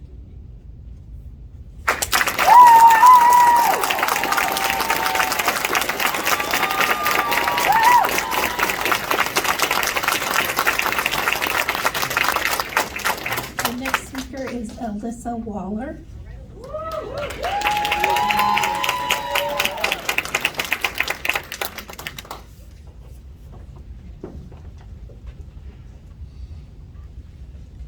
Good evening, Orange County School Board members and all community members in attendance.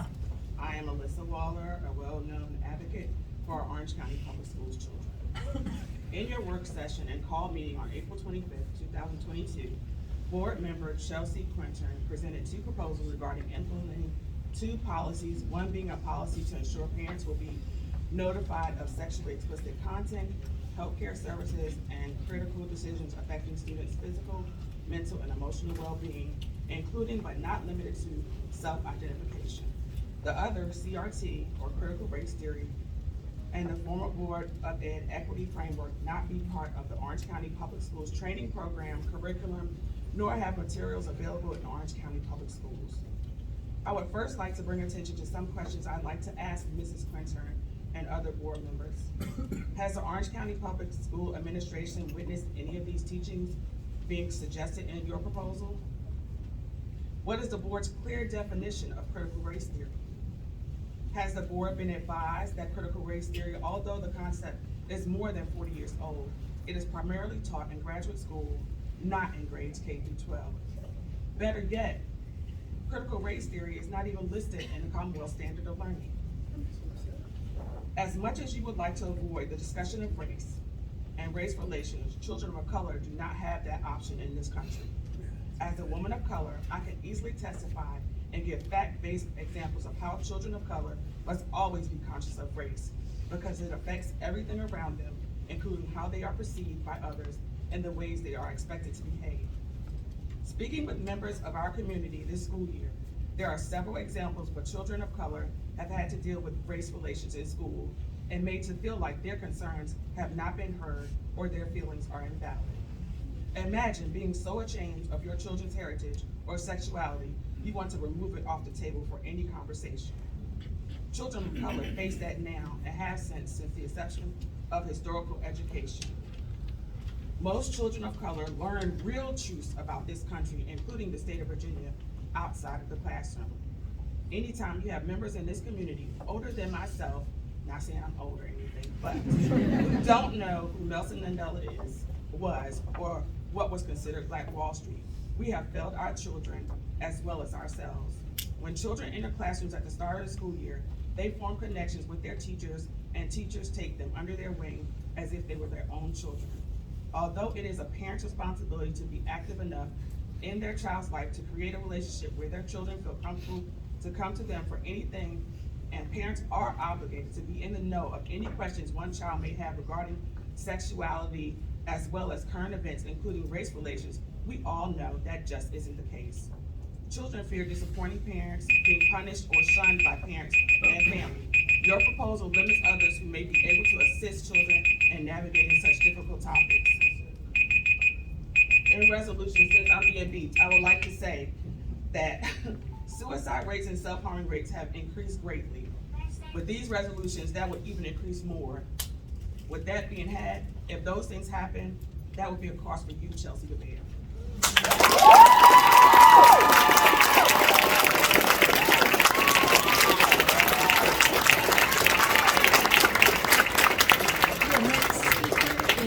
Julie Alexandrian.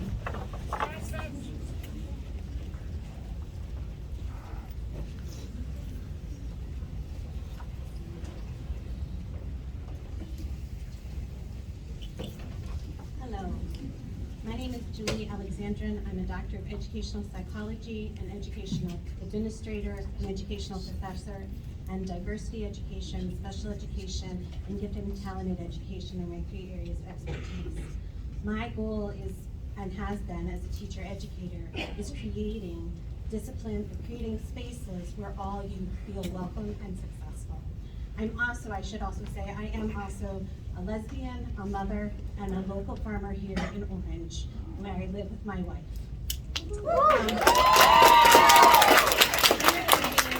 And creating safe spaces for kids, all youth, is so important. And Maslow's hierarchy of learning, or hierarchy of needs, really shows, and it is one of the basis of almost all educational pedagogy, that what we know that students need to feel welcomed and they need to feel safe so that they can fully learn and fully succeed where they can go. When we eliminate or oppress different groups, all youth feel oppressed. It is not just the one group that you are doing, it is negatively affecting all, and we've seen this throughout diversity. And in fact, there's one study that showed that in communities where LGBTQ youth were accepted and fully accepted, the suicidality rates, self-harming rates, all went down for all youth. And in fact, the largest margin that went down was for heterosexually identified males. So don't tell me that this is just gonna protect a certain group of kids. This shows that all kids benefit from having a safe environment and a safe place for school. And we've also seen that when youth feel safe in school, they go to school. I've heard the high rate of absenteeism that is happening in many, many places. When youth feel safe, they're gonna go to school, they're gonna learn, and they're gonna fully meet their expectations. We need to make sure that youth feel safe in school. And one of the other leading things that we see for youth succeeding is having someone who is a confidant, someone who can be their strong person, who can be their guide. And that person sometimes is at school, and that person needs to feel, the youth needs to feel safe with that person, and not that that person will disclose what they're saying, that they can make the choice of when they make the choice of when they come out. And also equity. Are you gonna have all teachers telling parents when they're heterosexual children that their children are the same identity as their birth certificate and their gender? If you expect teachers to tell one group, you need to say that teachers then need to tell all parents. Yeah.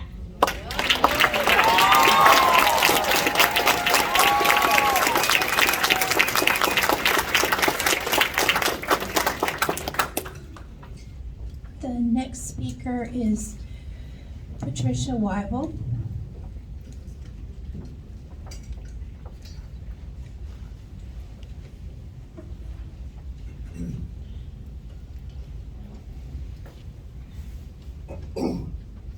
Dr. Seed, Madam Chairman, school board members, and fellow constituents.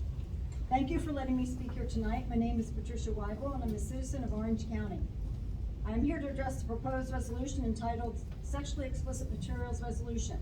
Several days ago, I read a newspaper article printed in the Washington Post whereby an anonymous teacher from Orange County said in reference to the resolution that it was, and I quote, a clear instruction to out students to their parents.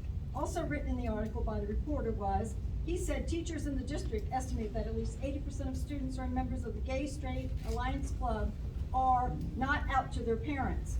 What the teacher just said, and I paraphrase, as an educator within your school, I know things about your child that you, the parents, do not know anything about, and that a majority of these children would be routed out if the resolution was passed.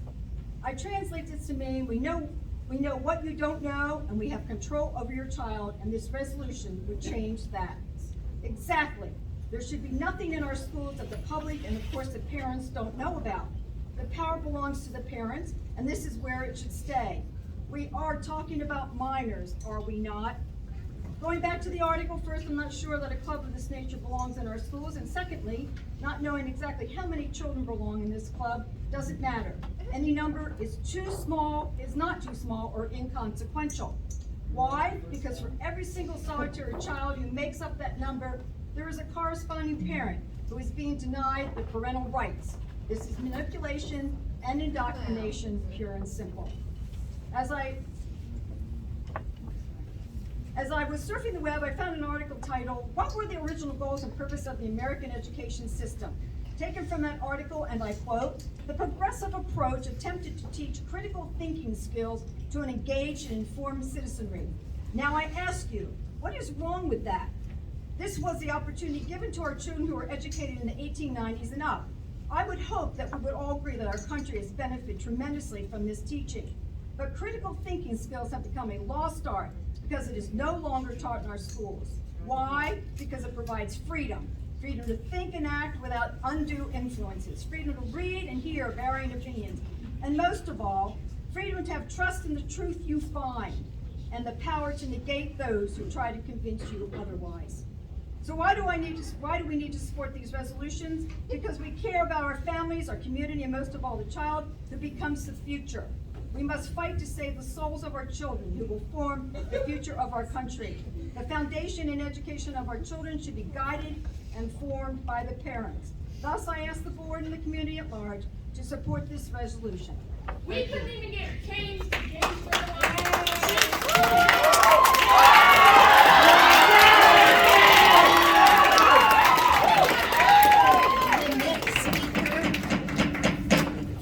The next speaker is John Floyd.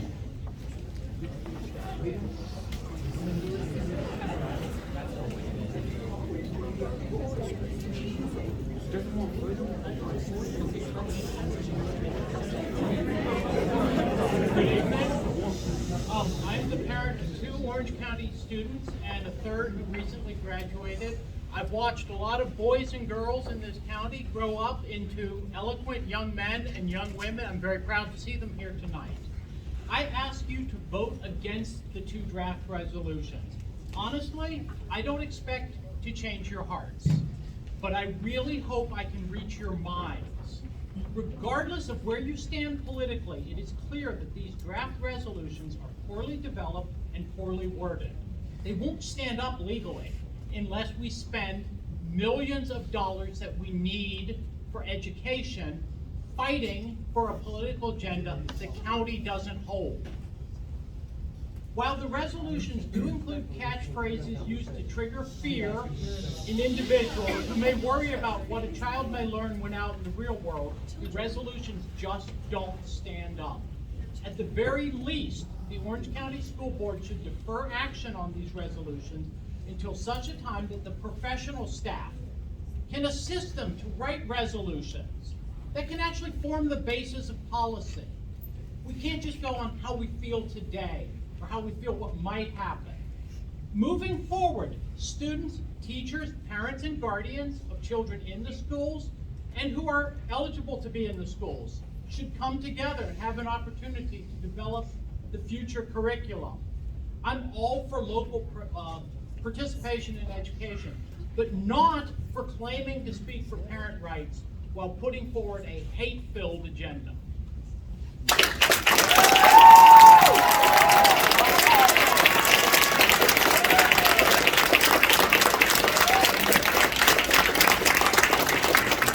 The next speaker is Terry Pace.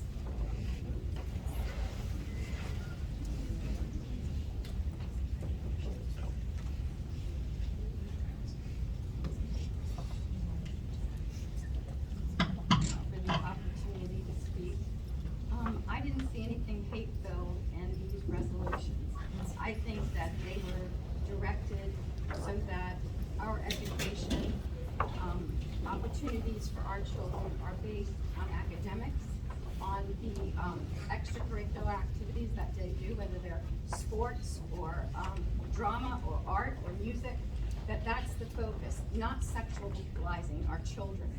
That is wrong, and parents certainly do need to know what's going on in the school system, and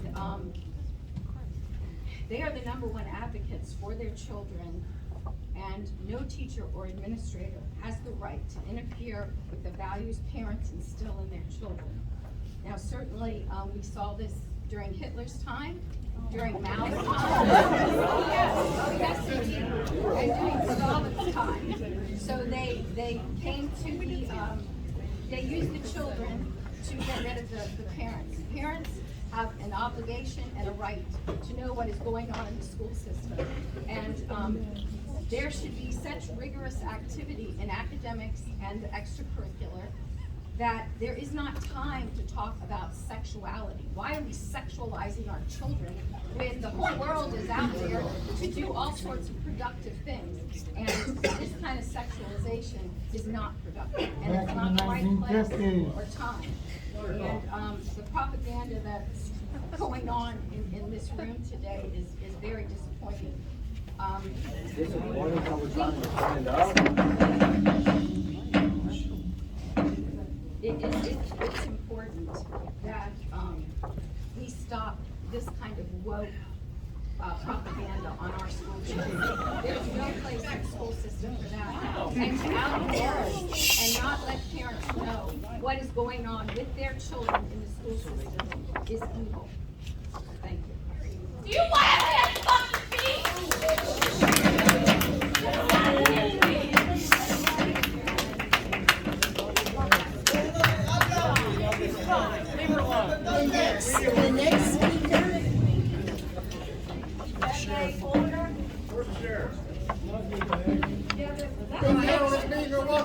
The next speaker.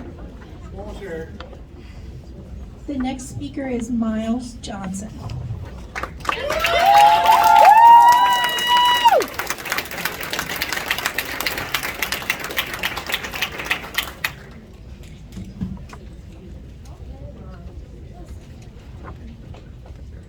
Good evening, everyone.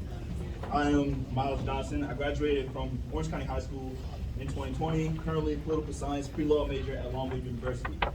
I came home from college last Saturday to see your April 25th draft in regards to divisive and sexual content that is embedded within Orange education. In combating, and as I look onto a school board where I do not see my representation, this is kind of heartbreaking. I thought, But anyways, continuing. In combating critical race theory, you state that it is divisive content. I oppose that excuse to limit the information given to students of Orange County.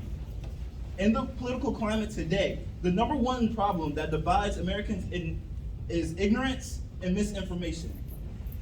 And the fact that you call critical race theory one of these problems is deeply ironic to me. Critical race theory displays the racial problems that are so deeply sewn into America's history and current society. It is not a tool to divide an already divided country. It is merely a bridge for future generations to cross into unity. It addresses problems within institutions and society which would help the youth effectively eliminate those issues for the betterment of our nation. In the problems within in the United States, anti-LGBTQ plus legislation and movements are of the rife problems today. So I ask you as public administrators, why would you force the school administration to tell parents about their students' sexual orientation without their consent, knowing that traditional values in the household keep students from doing it themselves? This only causes more problems than it solves, as we can see. I can only imagine how unsafe LGBTQ plus students that live in homophobic households feel when they're at home, and now that school has shown that they do not care for them, it only makes their matters worse. When I graduated from Orange County High School, I was under the impression that we only take forward steps. Now, 2 years later, I come back to my hometown to see the only steps that are taken or that are being took are backward steps. I hope you truly evaluate these resolutions and make the best decision for our community as a whole. Thank you.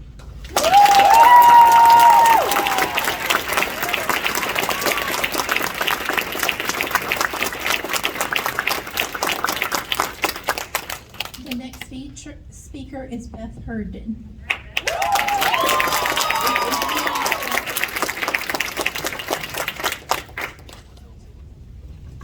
Hi, my name is Beth Herndon. I'm a 2003 graduate of Orange County High School, a resident of Orange County. I have 3 children that are students in the Orange County school system. I'm finishing my 14th year teaching history and government at Orange County High School. As an educator, I want to tell you a part of my educational philosophy. The cornerstone of my teaching is we the people. not just as the 3 most important words in the preamble of the Constitution or 3 words that should be memorized, but what those words mean and how those words have evolved since the ratification of our Constitution.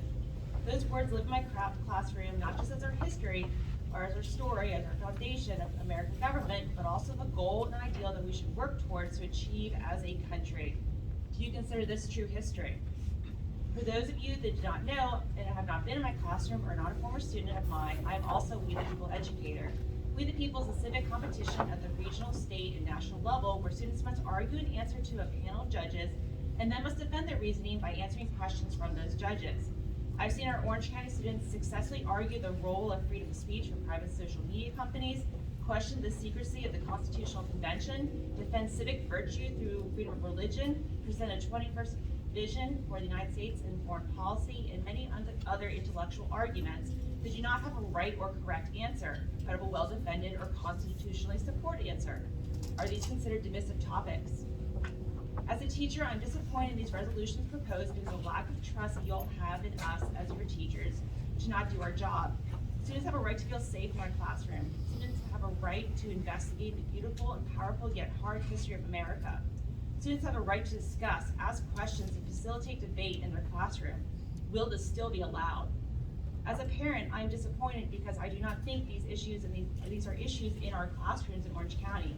My children have been blessed to spend their school years with amazing teachers that they have loved and cherished. These teachers care for these students and have done an amazing job educating and encouraging my children. I trust them. Do you still trust them? These resolutions show a lack of care, knowledge, trust in teachers, parents, and students of Orange County school system.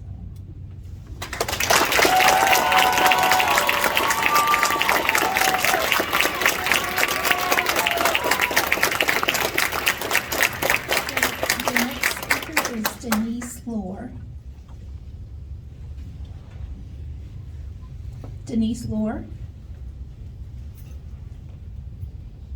All right, the next speaker is Seth Duncan.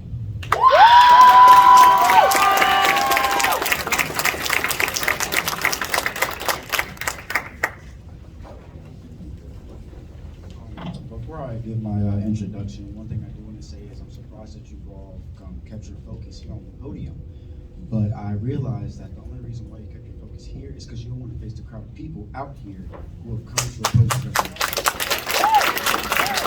My name is Seth Duncan, and I am a co-president of the African American Scholar Institute and the co-president of the African American Club in Orange County.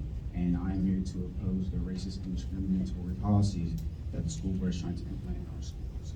I don't understand why the matter of critical race theory is such a serious topic that y'all feel like y'all have to get out of our schools. Learning real history the way it happened and not the whitewashed, Eurocentricized version that we learn now is important for Black and brown kids all over this community and all over this country. It is also important for the non-Black kids who want to be educated right along with us because they know that what they have been taught and the ideals that they know came from people who were raised by racists and bigots. But honestly, I think that everyone who wants this policy set in place is scared of their kids finding out that their parents are wrong in the ways that they think.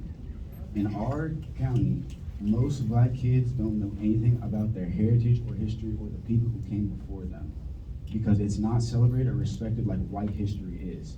The amount of knowledge I gained when I took an African American history course topped everything that I have learned in all my years being in school. I'm a junior, by the way. So that says a lot, that one semester taking one course taught me way more about history than I ever learned in a regular mandated class. I think that you all are just afraid of the educated Black men and women that can come out of these counties because you know that now that with that knowledge, we can all make a change in the way that the social stigma is now. I think you're more scared of your children and the people that look like you learning what really happened in history.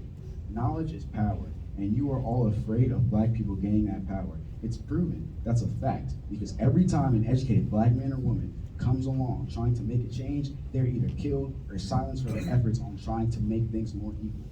And the policies that are being put into place now are doing the exact same thing, trying to silence Black history and Black voices so our current leaders can widen the divide in equality bigger than what it already is now. I mean, we live in Orange County, let's be honest. This is one of the most racist and homophobic counties around this area. And most black kids don't even feel safe or comfortable living in this county. I would tell you to walk in our shoes, but from the fact that you can't perfectly define critical race theory, I don't even think I will be able to tie those shoes I'm telling you to walk in.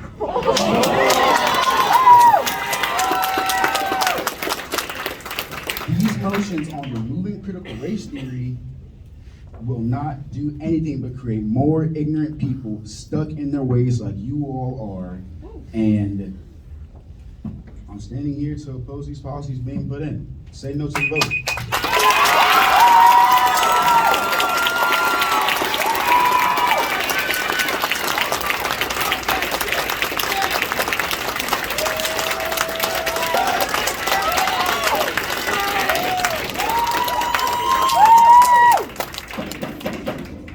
At this time, there are no more public speakers, and I will declare, I didn't get a response to my email that I signed up. There were like 3 or 4 people had to leave, so they didn't get their turn. Can I have like 3 minutes? Yeah. What is your name? Michael Lemon. Okay, I don't have an email from you in my email. I didn't get mine either. Let him talk. I grant you permission. Thank you. I really appreciate you giving all of us this time to speak. It's a very heated discussion. I wrote a long speech to give that it's been said by others better. I was raised in a loving household to believe love can conquer anything, whether that be racism, homophobia, or whatever. I'm ashamed of what I see.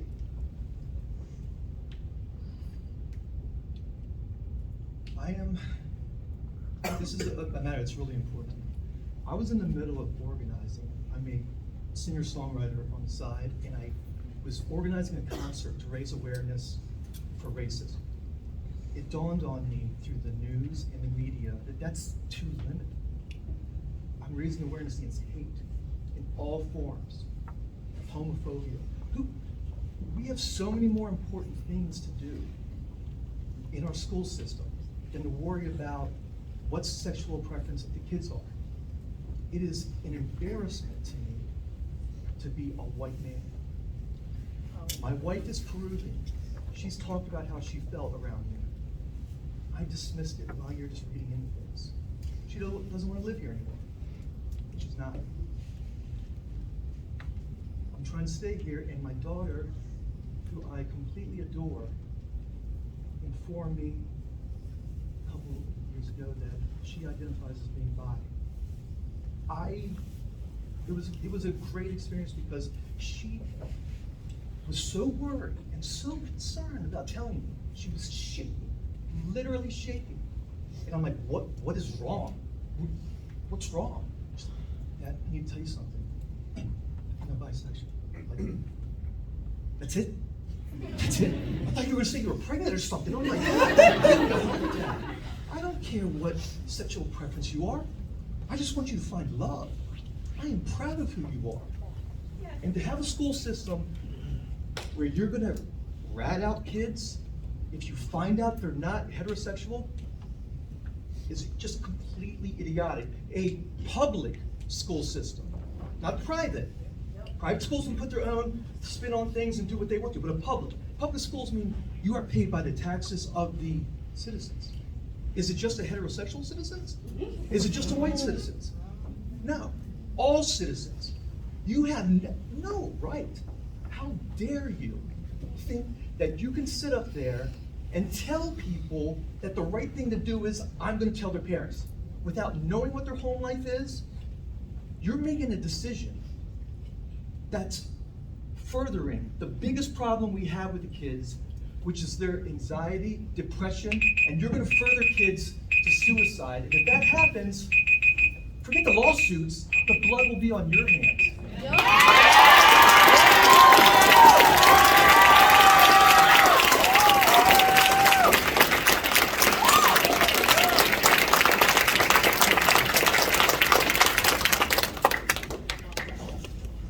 Can we talk?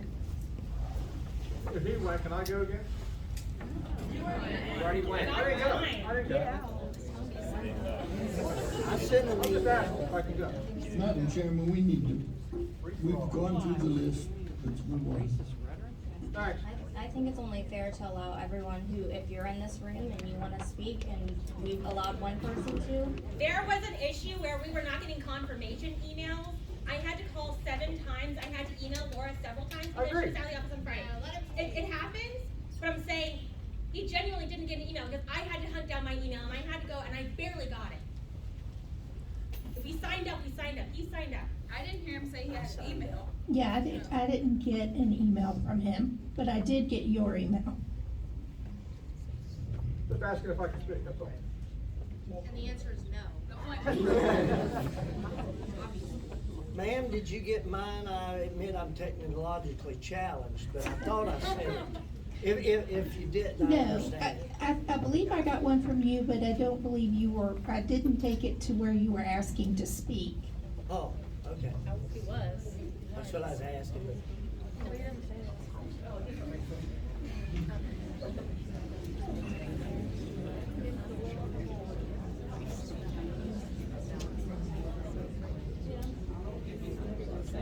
I mean, we've done what we're supposed to do. We've let everybody talk that wants to talk, so let's move on.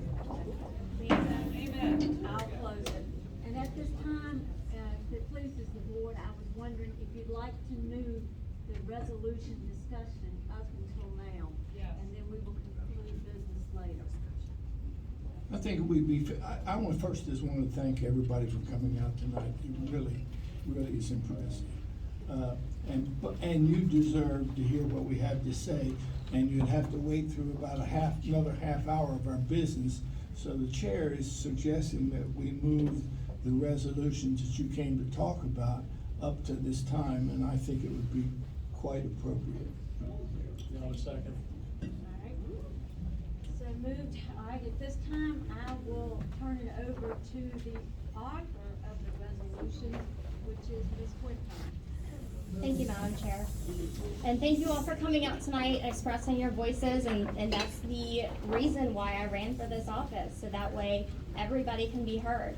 And that includes parents, because they are part of the system. So I support these 2 resolutions for similar reasons, starting with the divisive content resolution. The definition of divisive is tending to cause disagreement or hostility between people. I'm sure we can see across the nation where divisive content has manifested in school curriculum. For example, in California, I know we've been asking for a lot of examples, but I'll be brief and be respectful of your time, and I ask that you be respectful of ours as well. In the California Department of Education, values and principles are to challenge racist, bigoted, discriminatory, imperialistic, colonial beliefs and practices on multiple levels, connect ourselves to past and contemporary social movements that struggle for social justice and an equitable and democratic society, and conceptualize, imagine, and build new possibilities for a post-racist, post-systemic racism society that promotes collective narratives of transformative resistance, critical hope, and radical healing. There's further questions. For example, how is intersectionality related to identity? How is intersectionality related to systemic discrimination, racism, and marginalization? How can individuals or groups of people overcome and dismantle systemic discrimination and marginalization, including systemic racism? In the Black Lives Matter and Social Change lesson, the theme is social movements and equity. They critique empire building in history and its relationship to white supremacy, racism, and other forms of power and oppression. And they go on to say, some white Americans resentful of economic competition and the arrival of people from different cultures. There are far more examples, but these are all undertones of CRT and education. To bring it closer to home, we have schools in Northern Virginia telling children that sacrifice time away from their parents, moving every 4 years and not knowing if their parents will return home permanently injured, if at all, that they are privileged. Or better yet, statewide resources such as the Ed Equity Framework, which were found to be divisive and removed by the current administration, that states certain things like the social structures that exist in society are frequently based on race. Further, it goes to say, for instance, white people often ask Asian Americans where they were born, conveying the message that they are perpetual foreigners in their own land. They also quote Ibram X. Kendi, how to be anti-racist, and if you don't know, he's one of the larger proponents of critical race theory. There's no such thing as a non-racist or race-neutral policy. Every policy in every institution, in every community, in every nation is producing or sustaining either racial inequity or equity between racial groups. And that's, again, Ibram X. Kendi, How to Be Anti-Racist. Drawing from critical race theory, this is actually in the Ed Equity Framework.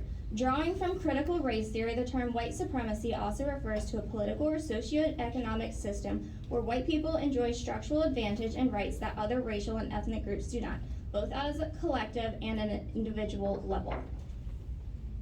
The content is divisive. This content is divisive as defined by Executive Order Number 1, advancing any ideas in violation of Title IV and Title VI of the Civil Rights Act of 1964, including, but not limited to, the following concepts. One race, skin color, ethnicity, sex, or faith is inherently superior to another race, skin color, ethnicity, sex, or faith.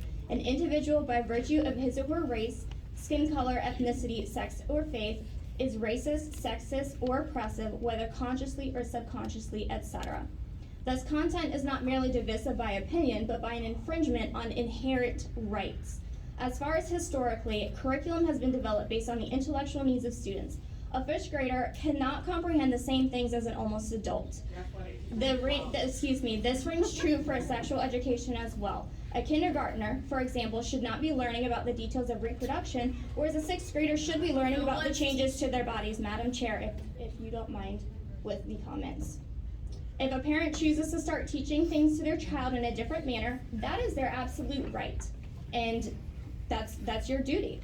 As read earlier, there is no such thing as a non-racist policy. That statement is not only false, but teaches the next generation that all order created, local or federal, is in fact racist. It's no wonder where we have so many people out there who have a problem with authority. If we teach that, then we are emphatically dividing the community up by not only race or ethnicity, but by power structures. This is the ultimate goal of Marxism, and I will do everything in my power to ensure that our students are not indoctrinated. Each child is wonderfully made, and they can do whatever they set their minds to. We need to be opening the doors to possibilities and not slamming them shut under the guise of equity. Teaching about a theory is vastly different than teaching through the lens of one. As such, if critical race theory is not in schools, it is only a higher level concept. It affirms that we should not be teaching it in K-12 schools. Another example would be the creationist theory. We had science teachers that could state, there's a God and he created the world, or are we teaching through that theory? There's creationist theory, there's evolution, there's the Big Bang theory, there's all kinds of theories out there. Moving on to the sexually explicit resolution. There are several reasons as to why hypersexualized content, especially at a young age, is detrimental to development in students. Not only does it impact intimacy, but it contributes to body consciousness, food disorders, body dysmorphic disorder, and physical and mental health problems. In fact, Ted Bundy admitted that early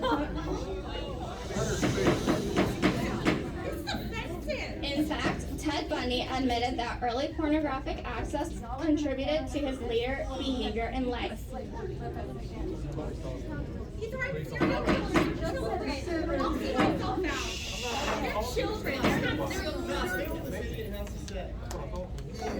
Thank you for everybody else who's being respectful of my time and everybody else's time in this room. I really appreciate that.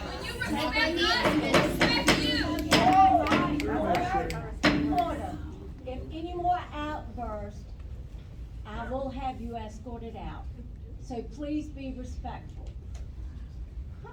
Thank you, Madam Chair. In fact, Ted Bundy admitted that early pornographic access contributed to his later behavioral in life. Now, this is an extreme example, but an example nonetheless. An entry from the International Journal of Emergency Mental Health and Human Resilience expands on this concept. They first defined pornography as magazines, movies, videos, and pictures depicting people engaging in any type of sexual behavior or people posing partially or fully nude. This writer states pornography serves a sexual purpose each and every time it is used. There is no such thing as non-sexual use of pornography. Pornography provides a playground for deviant and violent fantasies to be developed and perfected, eventually leading to some individuals acting those fantasies out. Now, if you're not aware, in Virginia schools, there's books such as Lawn Boy, where it's a neighbor talking about their fantasies of a younger child in his neighborhood, having sexual fantasies. I'm sorry, but that's not appropriate for children. We need to protect our children from harm, and this resolution would do just that. No matter if a student is taking a college level course, they're not an adult and are under the care of Orange County Public Schools. This resolution, however, does not, and let me emphasize, it does not prevent content from being distributed. It just requires the parents to be aware and approve of the material. Additionally, this resolution will require schools to notify if children want to be identified in a different manner than their legal status. And this could be done at the beginning of the school year. It's well known that students in and this has been brought up multiple times tonight, the LGBTQ community have higher rates of mental illnesses.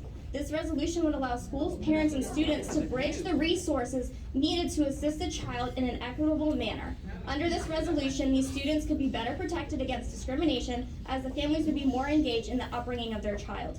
Virginia Code 22.1-79.3 precludes surveys from being administered asking questions about sexual information, mental health information, medical information, information on student risk behaviors without notification to parents. Why would we allow teachers and staff to have these discussions without any consent? Moreover, these conversations could be construed as an unregulated therapeutic session without holding a license to practice psychology. Teachers may care, but they are not specifically trained to handle such conversations. I, as a parent, would not like an adult speaking to my child at will about any of these topics without my consent. It would be no different if a girl were to find out she were pregnant. Would we hide that from her family? Or would we get the parents involved to allow them to initiate health decisions for their children? We as parents are our children's gatekeeper. Further, these resolutions do not impact the social ability of students, only the curriculum materials and discussions from staff unless parental permission is acquired. The ultimate goal of these resolutions is to further include parental involvement in their child's education. That is why I urge you, board members, to join me in supporting these resolutions.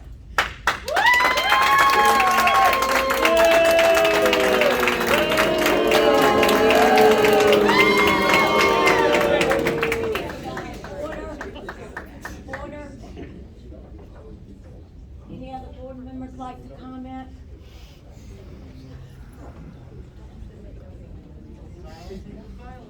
Well, first of all, thank you for everybody that came out. I know some folks felt like I didn't respond, but I think you know what I do for a living. And during the course of my quarter-century career, I've seen a lot of death and destruction. And every day I wake up, I strive to go out into society and seek justice no matter who you are. When I go to a violent crime scene or I go to a Virginia Tech, you name it. I don't go there and take polls on who they are, what they stand for, what they don't stand for. Right now, I kind of look at our divided community, and while I obviously don't like anger and things like that, I also respect greatly the fact that civil discourse and the ability to debate healthy differences is a very good thing. Right now, I think about the status of our country and what we need to do. We got kids that are going to build spaceships. We've got kids that are probably going to go to Mars. We've got kids that are probably going to be the ones who work on those things that get us there. Not everybody's going to go to college. And right now, in this time, we need to bring out the best in everybody's potential. I know our teachers. I know our kids. I've coached you. And I know what it means to be you. All right? And what I would ask you to do is to keep pushing forward, and you may look at it and go, that's just lip service, just a talking head. But the reality of it is any parent that really wants to involve more into the school system. I'm a kid of a teacher, retired teacher. She passed at Christmas. And I know what she dealt with, because there's a lot of times she took clothes to kids who didn't have them. There's times that she had them cry on her shoulder. Well, what I'd ask you to do is yeah, we're sitting on vacancies. So if you want to teach and engage or be that instrumental person, get in the school system, do something. But tonight, with the resolutions as written, I'm not going to support them.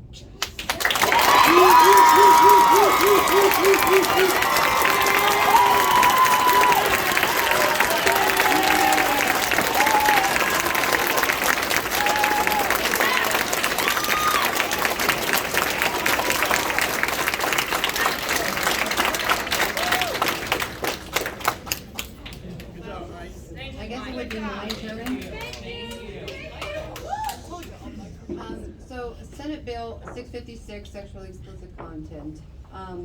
There are some amendments to that, and then also the full text I do have here. A lot of you read the bill, so I'm sure you understand what it is.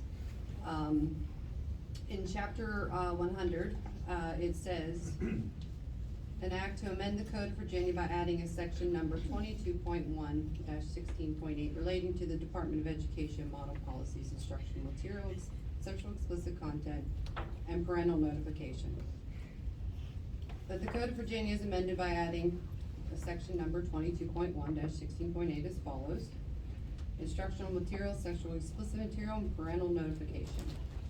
As in this section, sexual explicit content has the same meaning as provided in subsection A of the 2.2-2827. The department shall develop and make available to each school board model policies by ensuring notification in any instructional material that includes sexual explicit content and include information, guidance, procedures, and standards relating to. The number one is ensuring parental notification.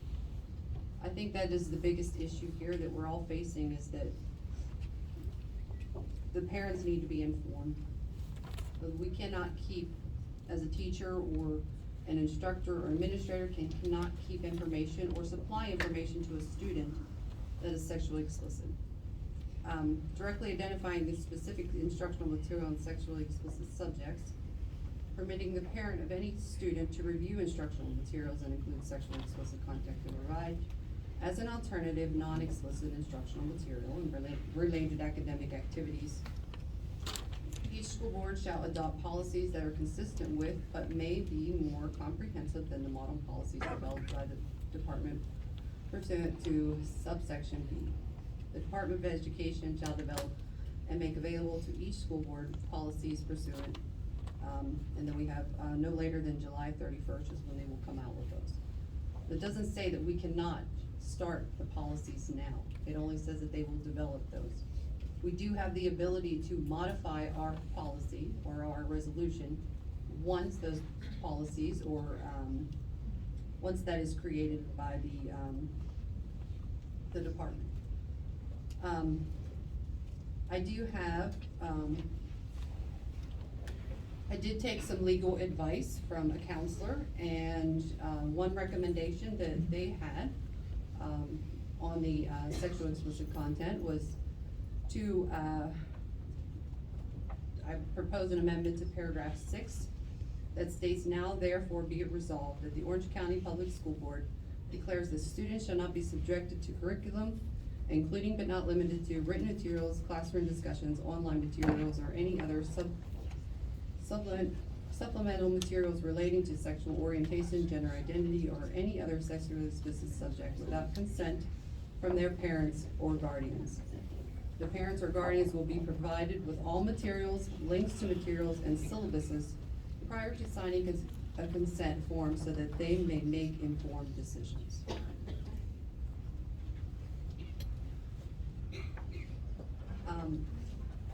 That I'm amending it, I will be voting yes for. Woo! Yes!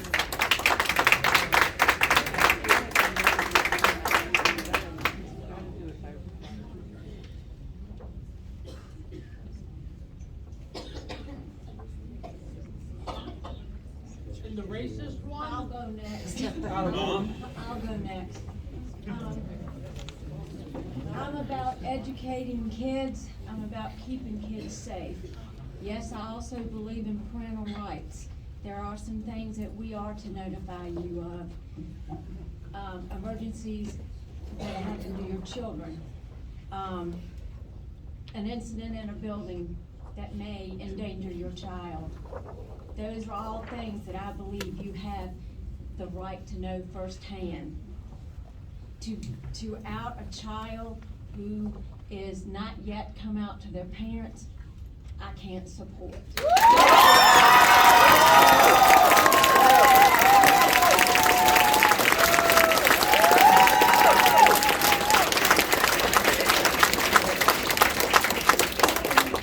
Having grown up a twin, I'm 60 years old. My twin never could come out. to the community and to his family until later. And I watched him suffer mentally and physically. Yes, if he was injured in school, my parents needed to know. If he did something wrong, yes, they needed to know. But that was his choice to make.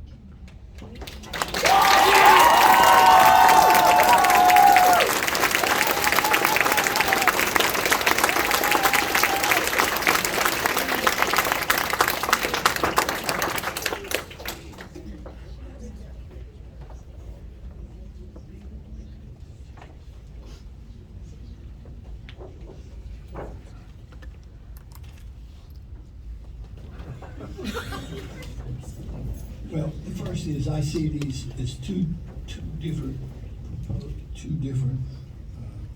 resolutions. They're quite different in what they say. Where they came from is quite different. One comes from the legislature, the other comes from the governor. And how you deal with something that comes from the legislature is quite different than how you deal with something that comes from the governor. So I would like to deal with them one at a time.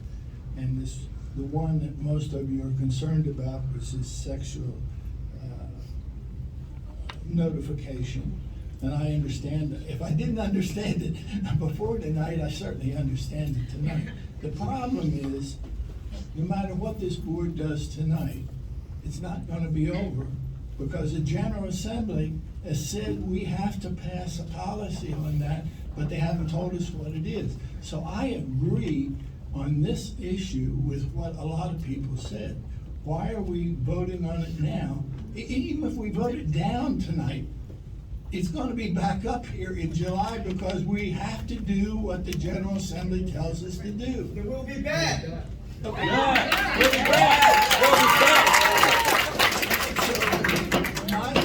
my suggestion is to do exactly what some people said, and I move to postpone this motion talking about the sexually explicit material until the Department of Education provides model policies to the local school board as required in Senate Bill 656. Can I have a second for that motion? Can I just add on a second that we got some major lifts going on right now, and that is we got this class of graduates that needs to be put to the top for the immediate time. We need to do a superintendent search, and then we have a CTE program that we need to really, those are three big things. So at a minimum, I support that. So that way it dwells everybody. We can't do anything until the General Assembly finalizes what the recommendations are, so. Are you giving me a second? I don't support them as written, but I do believe that further guidance needs to be put forth so that everybody is understanding, has clear communication about what's being said. Well, the motion is to postpone. That's a debatable motion, but it can't be debated until I have a second.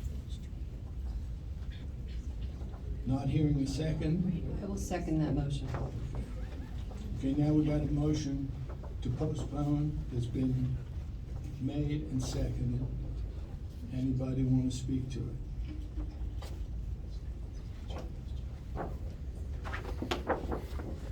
No one speaking, Madam Chairman, I ask we call the question on the motion.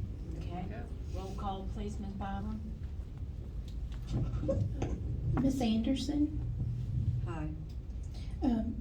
Mr. Hopkins? Aye. Mr. Jones? Aye. Ms. Page? Aye. Ms. Quintern? Aye. Madam Chair, the clerk certifies the vote as follows: 5 yes votes and no votes. All right.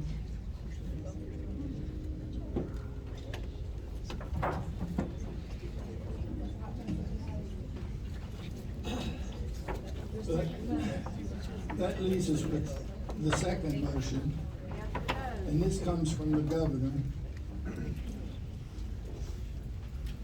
Actually, I can support it if I can get a couple changes. So my first motion would be, I've written it down here, I don't want to make a mistake. In the third whereas, delete the word content and replace it with 2 words, any idea. Oh, bro. This is in,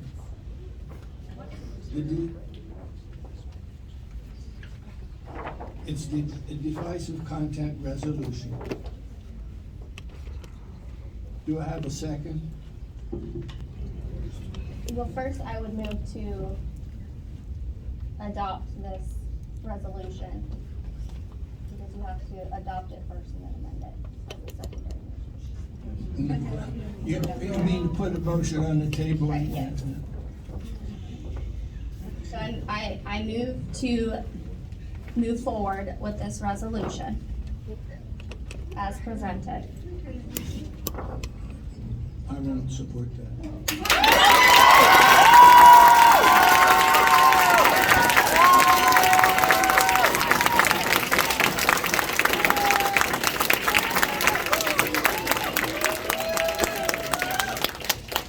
For all who are in attendance, you cannot discuss anything further without a motion in place. So I am moving to move forward with this as presented. If there is a second, then we can discuss and we can put an amendment on the table to approve second. No. And the amendment would move forward. No. As according to Robert's Rules of Order. And you have the community telling you no. So Mr. Hopkins would like to propose an amendment, so I would like to move. He said no. He said no. No means no. Why can't you guys get that? Let's remain civil, please. Your civil rights, and he said no. But I had a point of privilege. But with a point of privilege, that changes things. So I move to adopt this resolution as presented with the intention to hear Mr. Hopkins out on his amendment. Is there a second? I would second Of course you would. Okay, they've done what's parliamentary. They put a motion on the table and they had a second, so it's up for discussion. So she is correct. It would be time for me to make that motion to amend. I make the motion to amend the third whereas and delete the word content and replace it with 2 words, any idea. Do I have a second? I have a second. Now discussion on it. The reason I did that is because in the resolution, people said here tonight that it wasn't defined what inherently divisive concepts were. But it is defined, it's defined exactly in the governor's order. And it's pretty much stated right here. He doesn't call it content, he calls it any idea. So if you want to follow what the governor has said, whether you disagree with him or agree with him, at least we should quote him correctly.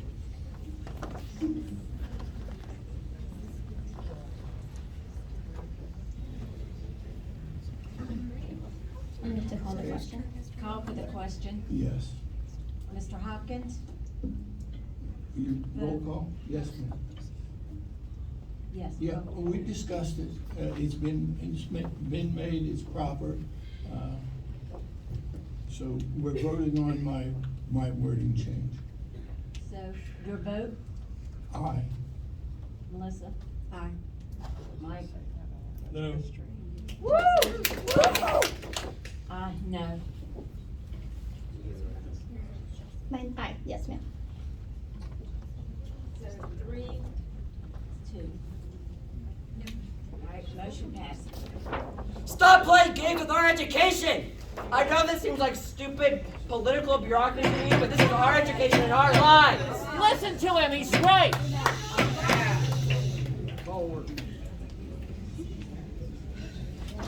My second motion is in in the be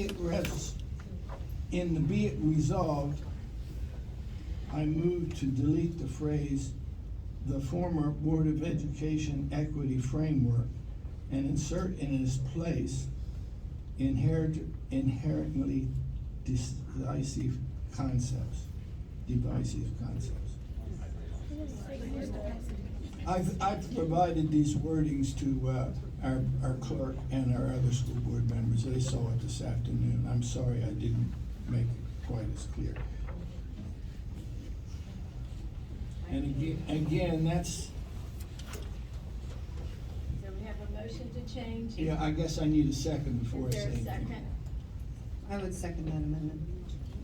Okay, roll call, please. Hopkins? Hopkins? Okay, I think I've said it, but I want to make that change, so again, it goes back to talk about what the governor said. This whole resolution is really, what the governor has said, if you can't read it there, is that he defines this as anything that's in the violation of Title IV and Title VI of the Civil Rights Act of 1964. So what he's saying is, this resolution is just saying, if you're breaking the law by violating Title IV or Title VI, we don't want you to do it. And it's really doesn't have anything to do with the students, it has to do with their employees. We're telling our employees, don't break the law. Okay, I'm ready. You don't need the resolution. Yeah. No one's breaking the law. Quiet. All right, Mr. Hopkins, you made a motion, we've had a second, you said your piece, call for the question.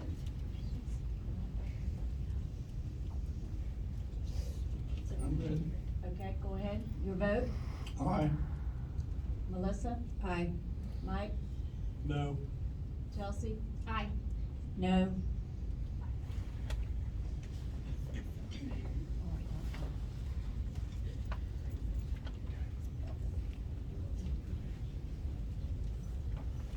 Okay.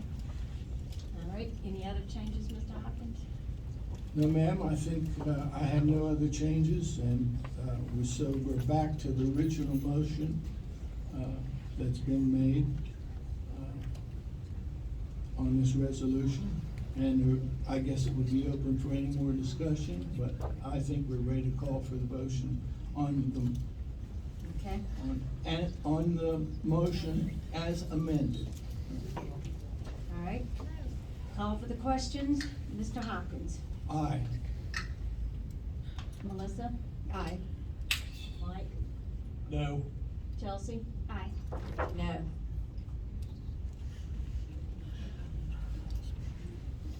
Shameful. Motion passes. All right. Shame. So, that being said, we have concluded public comment. We've also discussed the resolutions. I will entertain a 10-minute break. And we will. I will second that. I did was supposed to don't say down the road.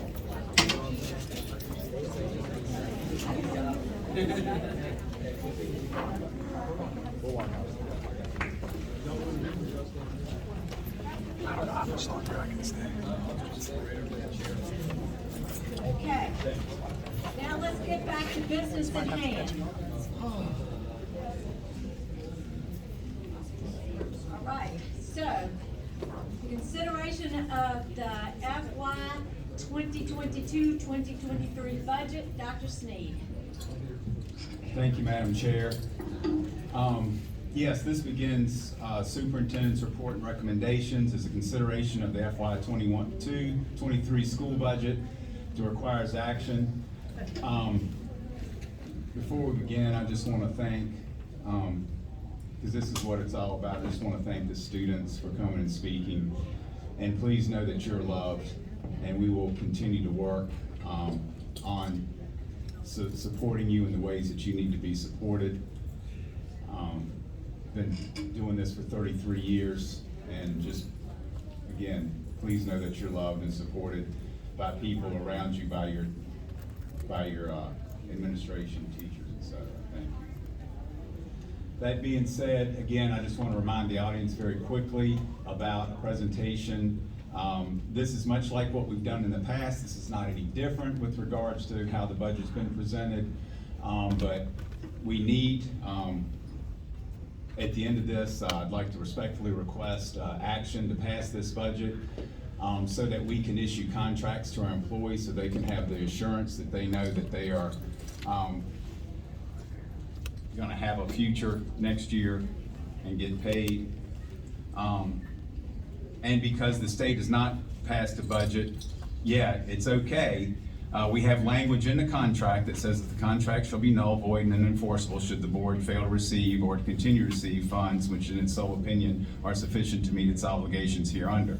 Now that being said, the CFO, Mr. Gary Honecker, and I do not foresee such a difference between the House and the Senate budget that we should have any concerns. Okay, so let's go ahead and get started. Just a quick review. The positive budget impacts are no longer aspirational. They are, these items look like they will occur should the budget be passed and the funds be appropriated. And that is a 5% salary increase for all full-time operating budget staff. The teachers get an additional 3% for an 8% increase for teachers. And we're going to increase our master's stipend to be more competitive with the other locales around us from $2,700 to $3,000. And a new salary scale for our instructional assistant, which will be an average increase of about 8.8%. So what we're trying to do in our human resources and our budget department and finance department is to move the needle north for our instructional assistants. Additional staff that we requested to be able, now this is additional, this isn't necessarily like, you know, vacancies or anything. This is just additional staff that we requested because of the need. We request 2 special education teachers at Locust Grove Middle Schools where we'll place them because of our need. Our caseloads are very extremely high there.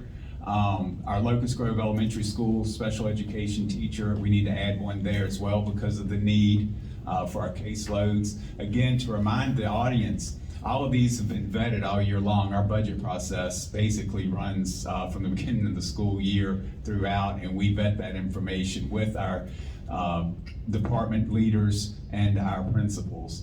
Also at Locust Grove Middle School, just a refresher, we world language teacher. Prospect Heights Middle School, we need to add a world language teacher. At Orange Elementary School, an English language learner teacher. That again would help us get our numbers where they need to be as per the standards of quality. At Orange County High School, again, an English language learner teacher and an English language learner tutor to cover all of Orange County Public Schools. The Locust Grove Middle School physical education teacher, math interventionist, we are aspirational there. We'd like 3, 2 for primary elementary, 1 middle school. We have data that supports the need for the math interventionist. In talking with the principal and our department heads, Locust Grove Middle School attendance for the front office staff, and then of course electrician apprentice for Orange County Public Schools. It may not be known, but we do a lot of our own work and we don't have to outsource a lot. And so because we have a lot of internal expertise, and so we would like to be able to add that electrician apprentice for safety reasons, if I recall correctly, in addition to just what it says, the apprenticeship.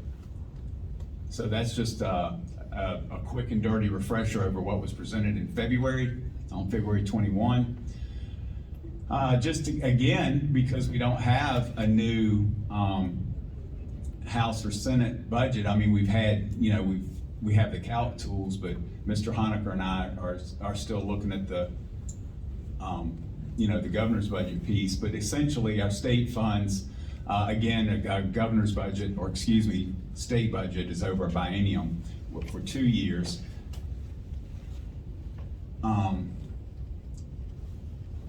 So the FY23 proposed budget, my fault. Total state funds will be an increase of $3.5 million over this year at $34,972,000. The next slide. Federal revenues. Federal revenues are the smallest portion of our budget. We don't receive as much money from the federal government, nor does anyone. It's basically given to us, or we receive it through grants, Title I grants, the Carl Perkins grant, which is pretty minimal at $75,441. That goes alongside for our CTE, JROTC, and of course we had our ESSER funds, which add more money to our federal coffers than what we've recently received. And the ESSER funds, if I could remind the audience, are the funds that were associated with COVID. Thank you, Ms. Byram. We have our operating budget, our local revenues. Again, our local revenues, if I could just remind you, it's not the county's budget that they transferred, appropriations. It's just the local revenues such as tuition, donations and gifts, et cetera, they all total for FY23, $109,000. Next. And then our operating budget, here it is broken down. So you can see the state funds us at about $34.9 million. Federal, again, I told you that's the smallest piece, really, $4.4 million. And then a county budget is at $22.4 million for a total of a $61.9 million budget that we proposed on February 21st. And it still stands because, again, as you know, there's been no movement at the state. We're still waiting. Yes, ma'am. She can tell by my intonation that I'm ready. Very good. Again, for the expenditure side, of course, your revenues have to match your expenditures, so no surprise here. We are proposing the same, 61.9 for our expenditure side of the budget. And then our other funds, just a reminder, I'm not going to go and read all these to you. They've been in the packet, we've seen them. But there's our food service, adult education, the next item.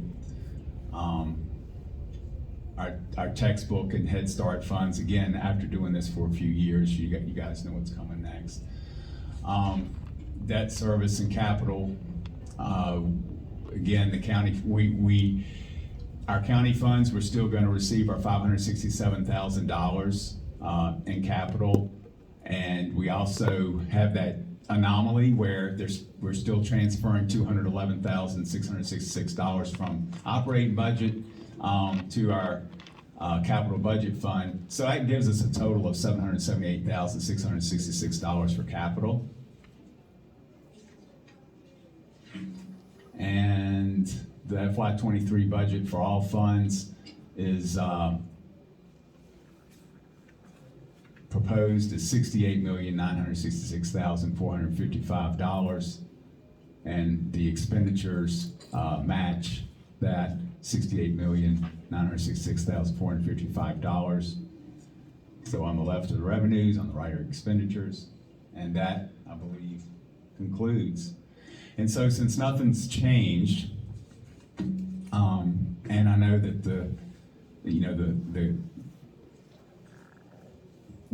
I know that we're in a position now that I feel like we're able to recommend passage of this so that we will be in a good position should the state pass a budget. We would be able to make some tweaks and get contracts out to our employees.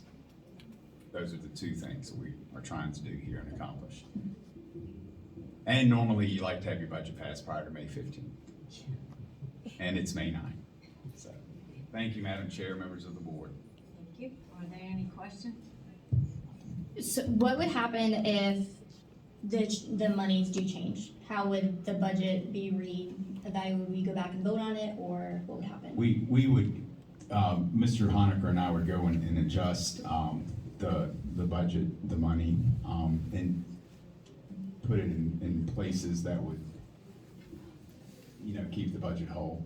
Our number one priority, and I think it's the board's too, is to keep the teacher salaries and the employee salaries with their raises. And we think we can do that. Is that right, Mr. Honecker? If there is a significant change in the budget, we usually do bring back a final budget for the board again, but it's normally by now. Yeah. We've got the Yeah. final by now, so. Yeah. With the state, again, we just feel like we need to move forward and get contracts out. But any changes is made once we get to General Assembly budget, we'll certainly make Yeah. Okay, thanks. In other words, what I'm hearing is, and I think what's been in the past, there's all kinds of categories in the budget. As long as the budget's coming out closely to the dollar amount that we've approved here tonight, they can move funds around without necessarily bringing it back to us. But if there's gonna be any big change, in other words, we're gonna lose $2 million or something, they're gonna make changes and bring that back to us. But maybe gain to. Or gain, yeah. We don't want to lose $2 million. I like that game. I like that game. Well, Sherry and I've been around long enough that we had to lay some people off, and that's something that's a life-changing event for me, because I've never been in a position and look at somebody and saying you don't have a job, and I don't ever want to do that again.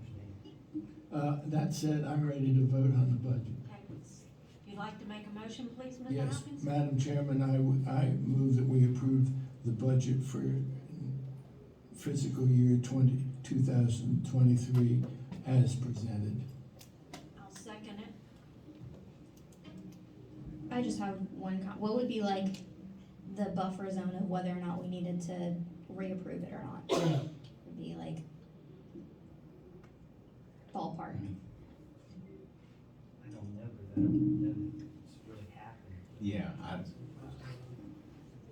I mean, once they pass the budget, I mean, Mr. Honecker and I'll get together, and I'll tell you what, it sounds like once that's done, we'll just get together and present, an update. How about that? No matter what happens, like if the budget doesn't change, we'll present something and say the budget doesn't change. If the budget does change, we'll present something and say this is how it changed. I think that's probably. That's fair. You have to understand, this is the Board of Supervisors in the same way. Yes. They made a budget and they sent out taxes for us to pay based upon that budget, but they don't really know for sure whether that budget's right or not. This is just sort of the way we operate. Yeah. With uncertainty. All right. I'm sorry. No, you're good. We have a motion and a just want the budget. second. All in favor by saying aye. Aye. Thank you. Motion carries. All right, the next item on my agenda, or whatever it is, reports and recommendations, is approval of overnight field trip requests. I'm excited to report that we have, for July 29, July 3rd, we have an attendance to the 2022 Family Career Community Leaders of America National Leadership Conference, San Diego. That's up here. I think our chaperone is in the audience. It's probably, yes. And the student too.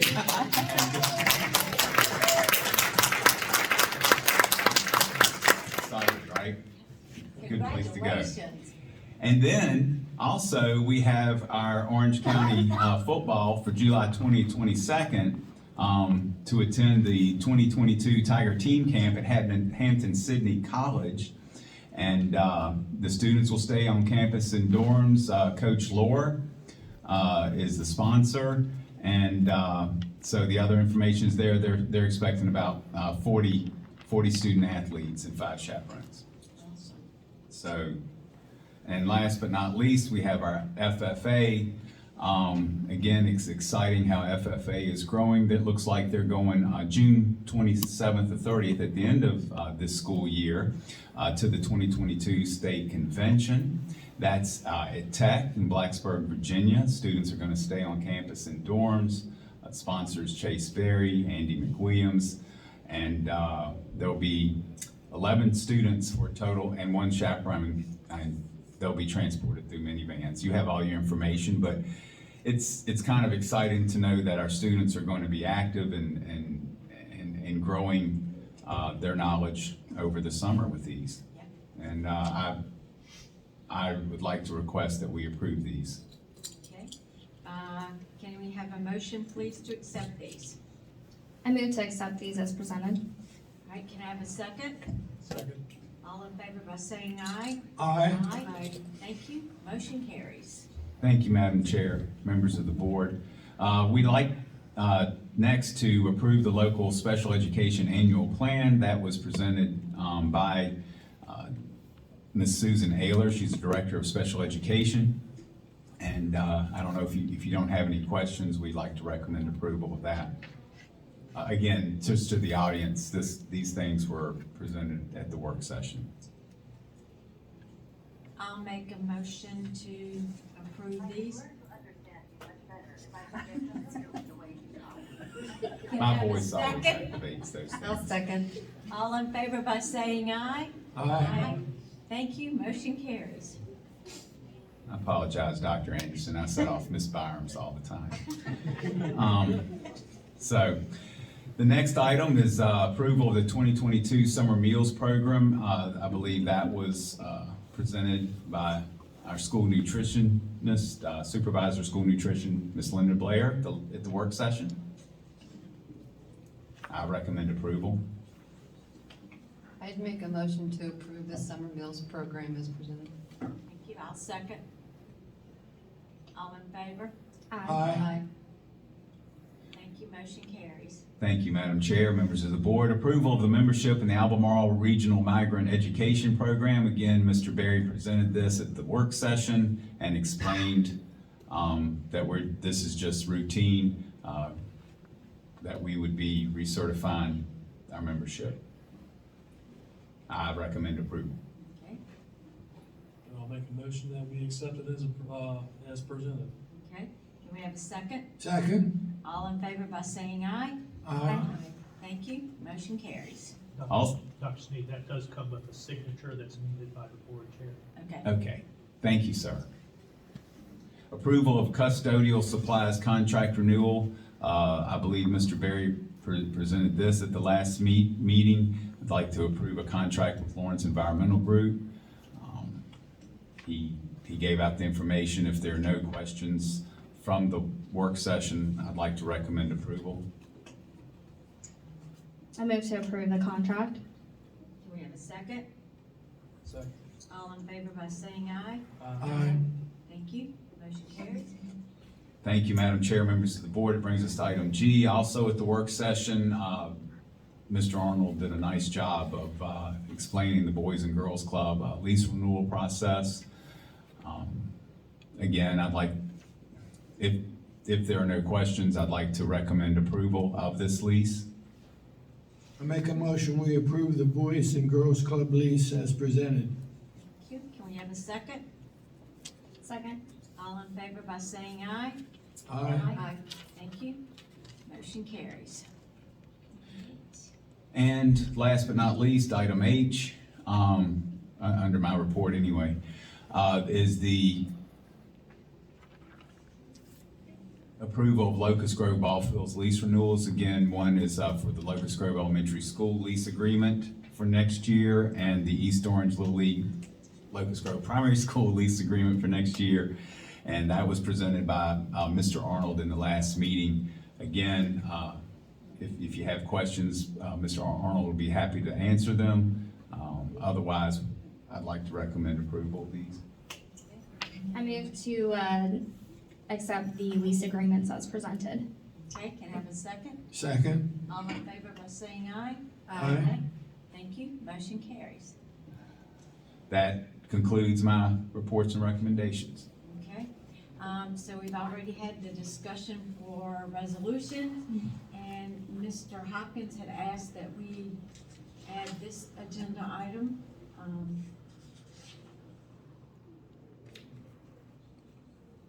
Yes, this is taken from a GIS site, and it's basically roughly the site of our school.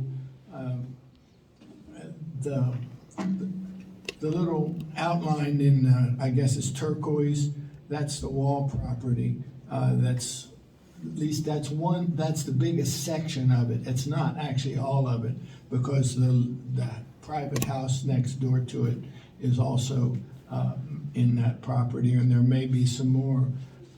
But this property, we've been told, is up for sale, and it has a lot of potential uses for the school system, mainly because of its location.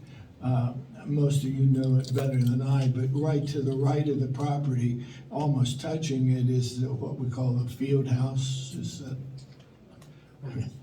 Sports Center, okay, I'll get the names right. And above that, on the top left, of course, that's the roof of the high school now. It doesn't even show all the property up there, but this is adjacent to the property, the school board's property, on two sides.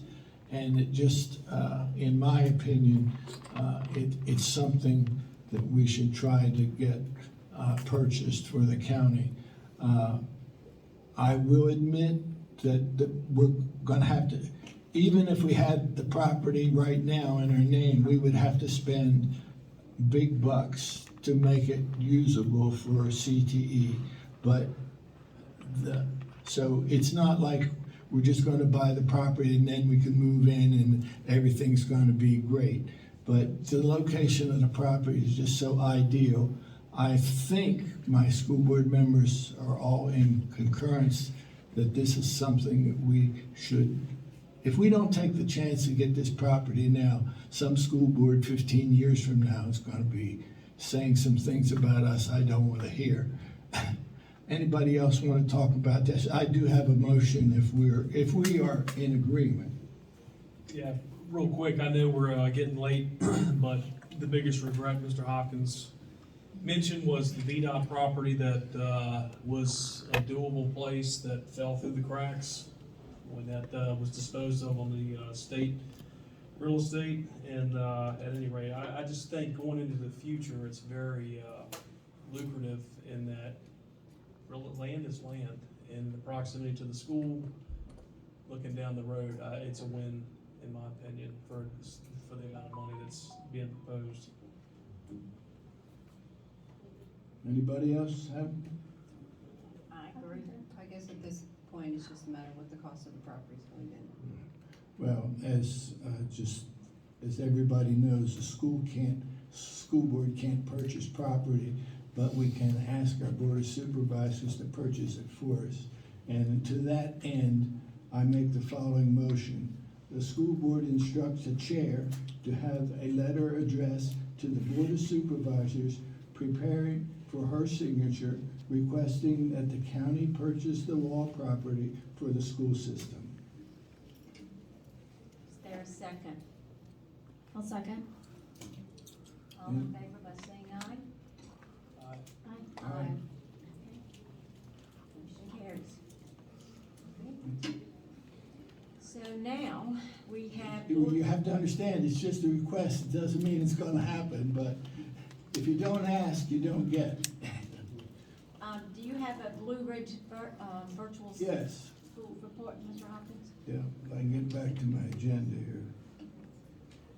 There's an attachment with that, if we could put it up.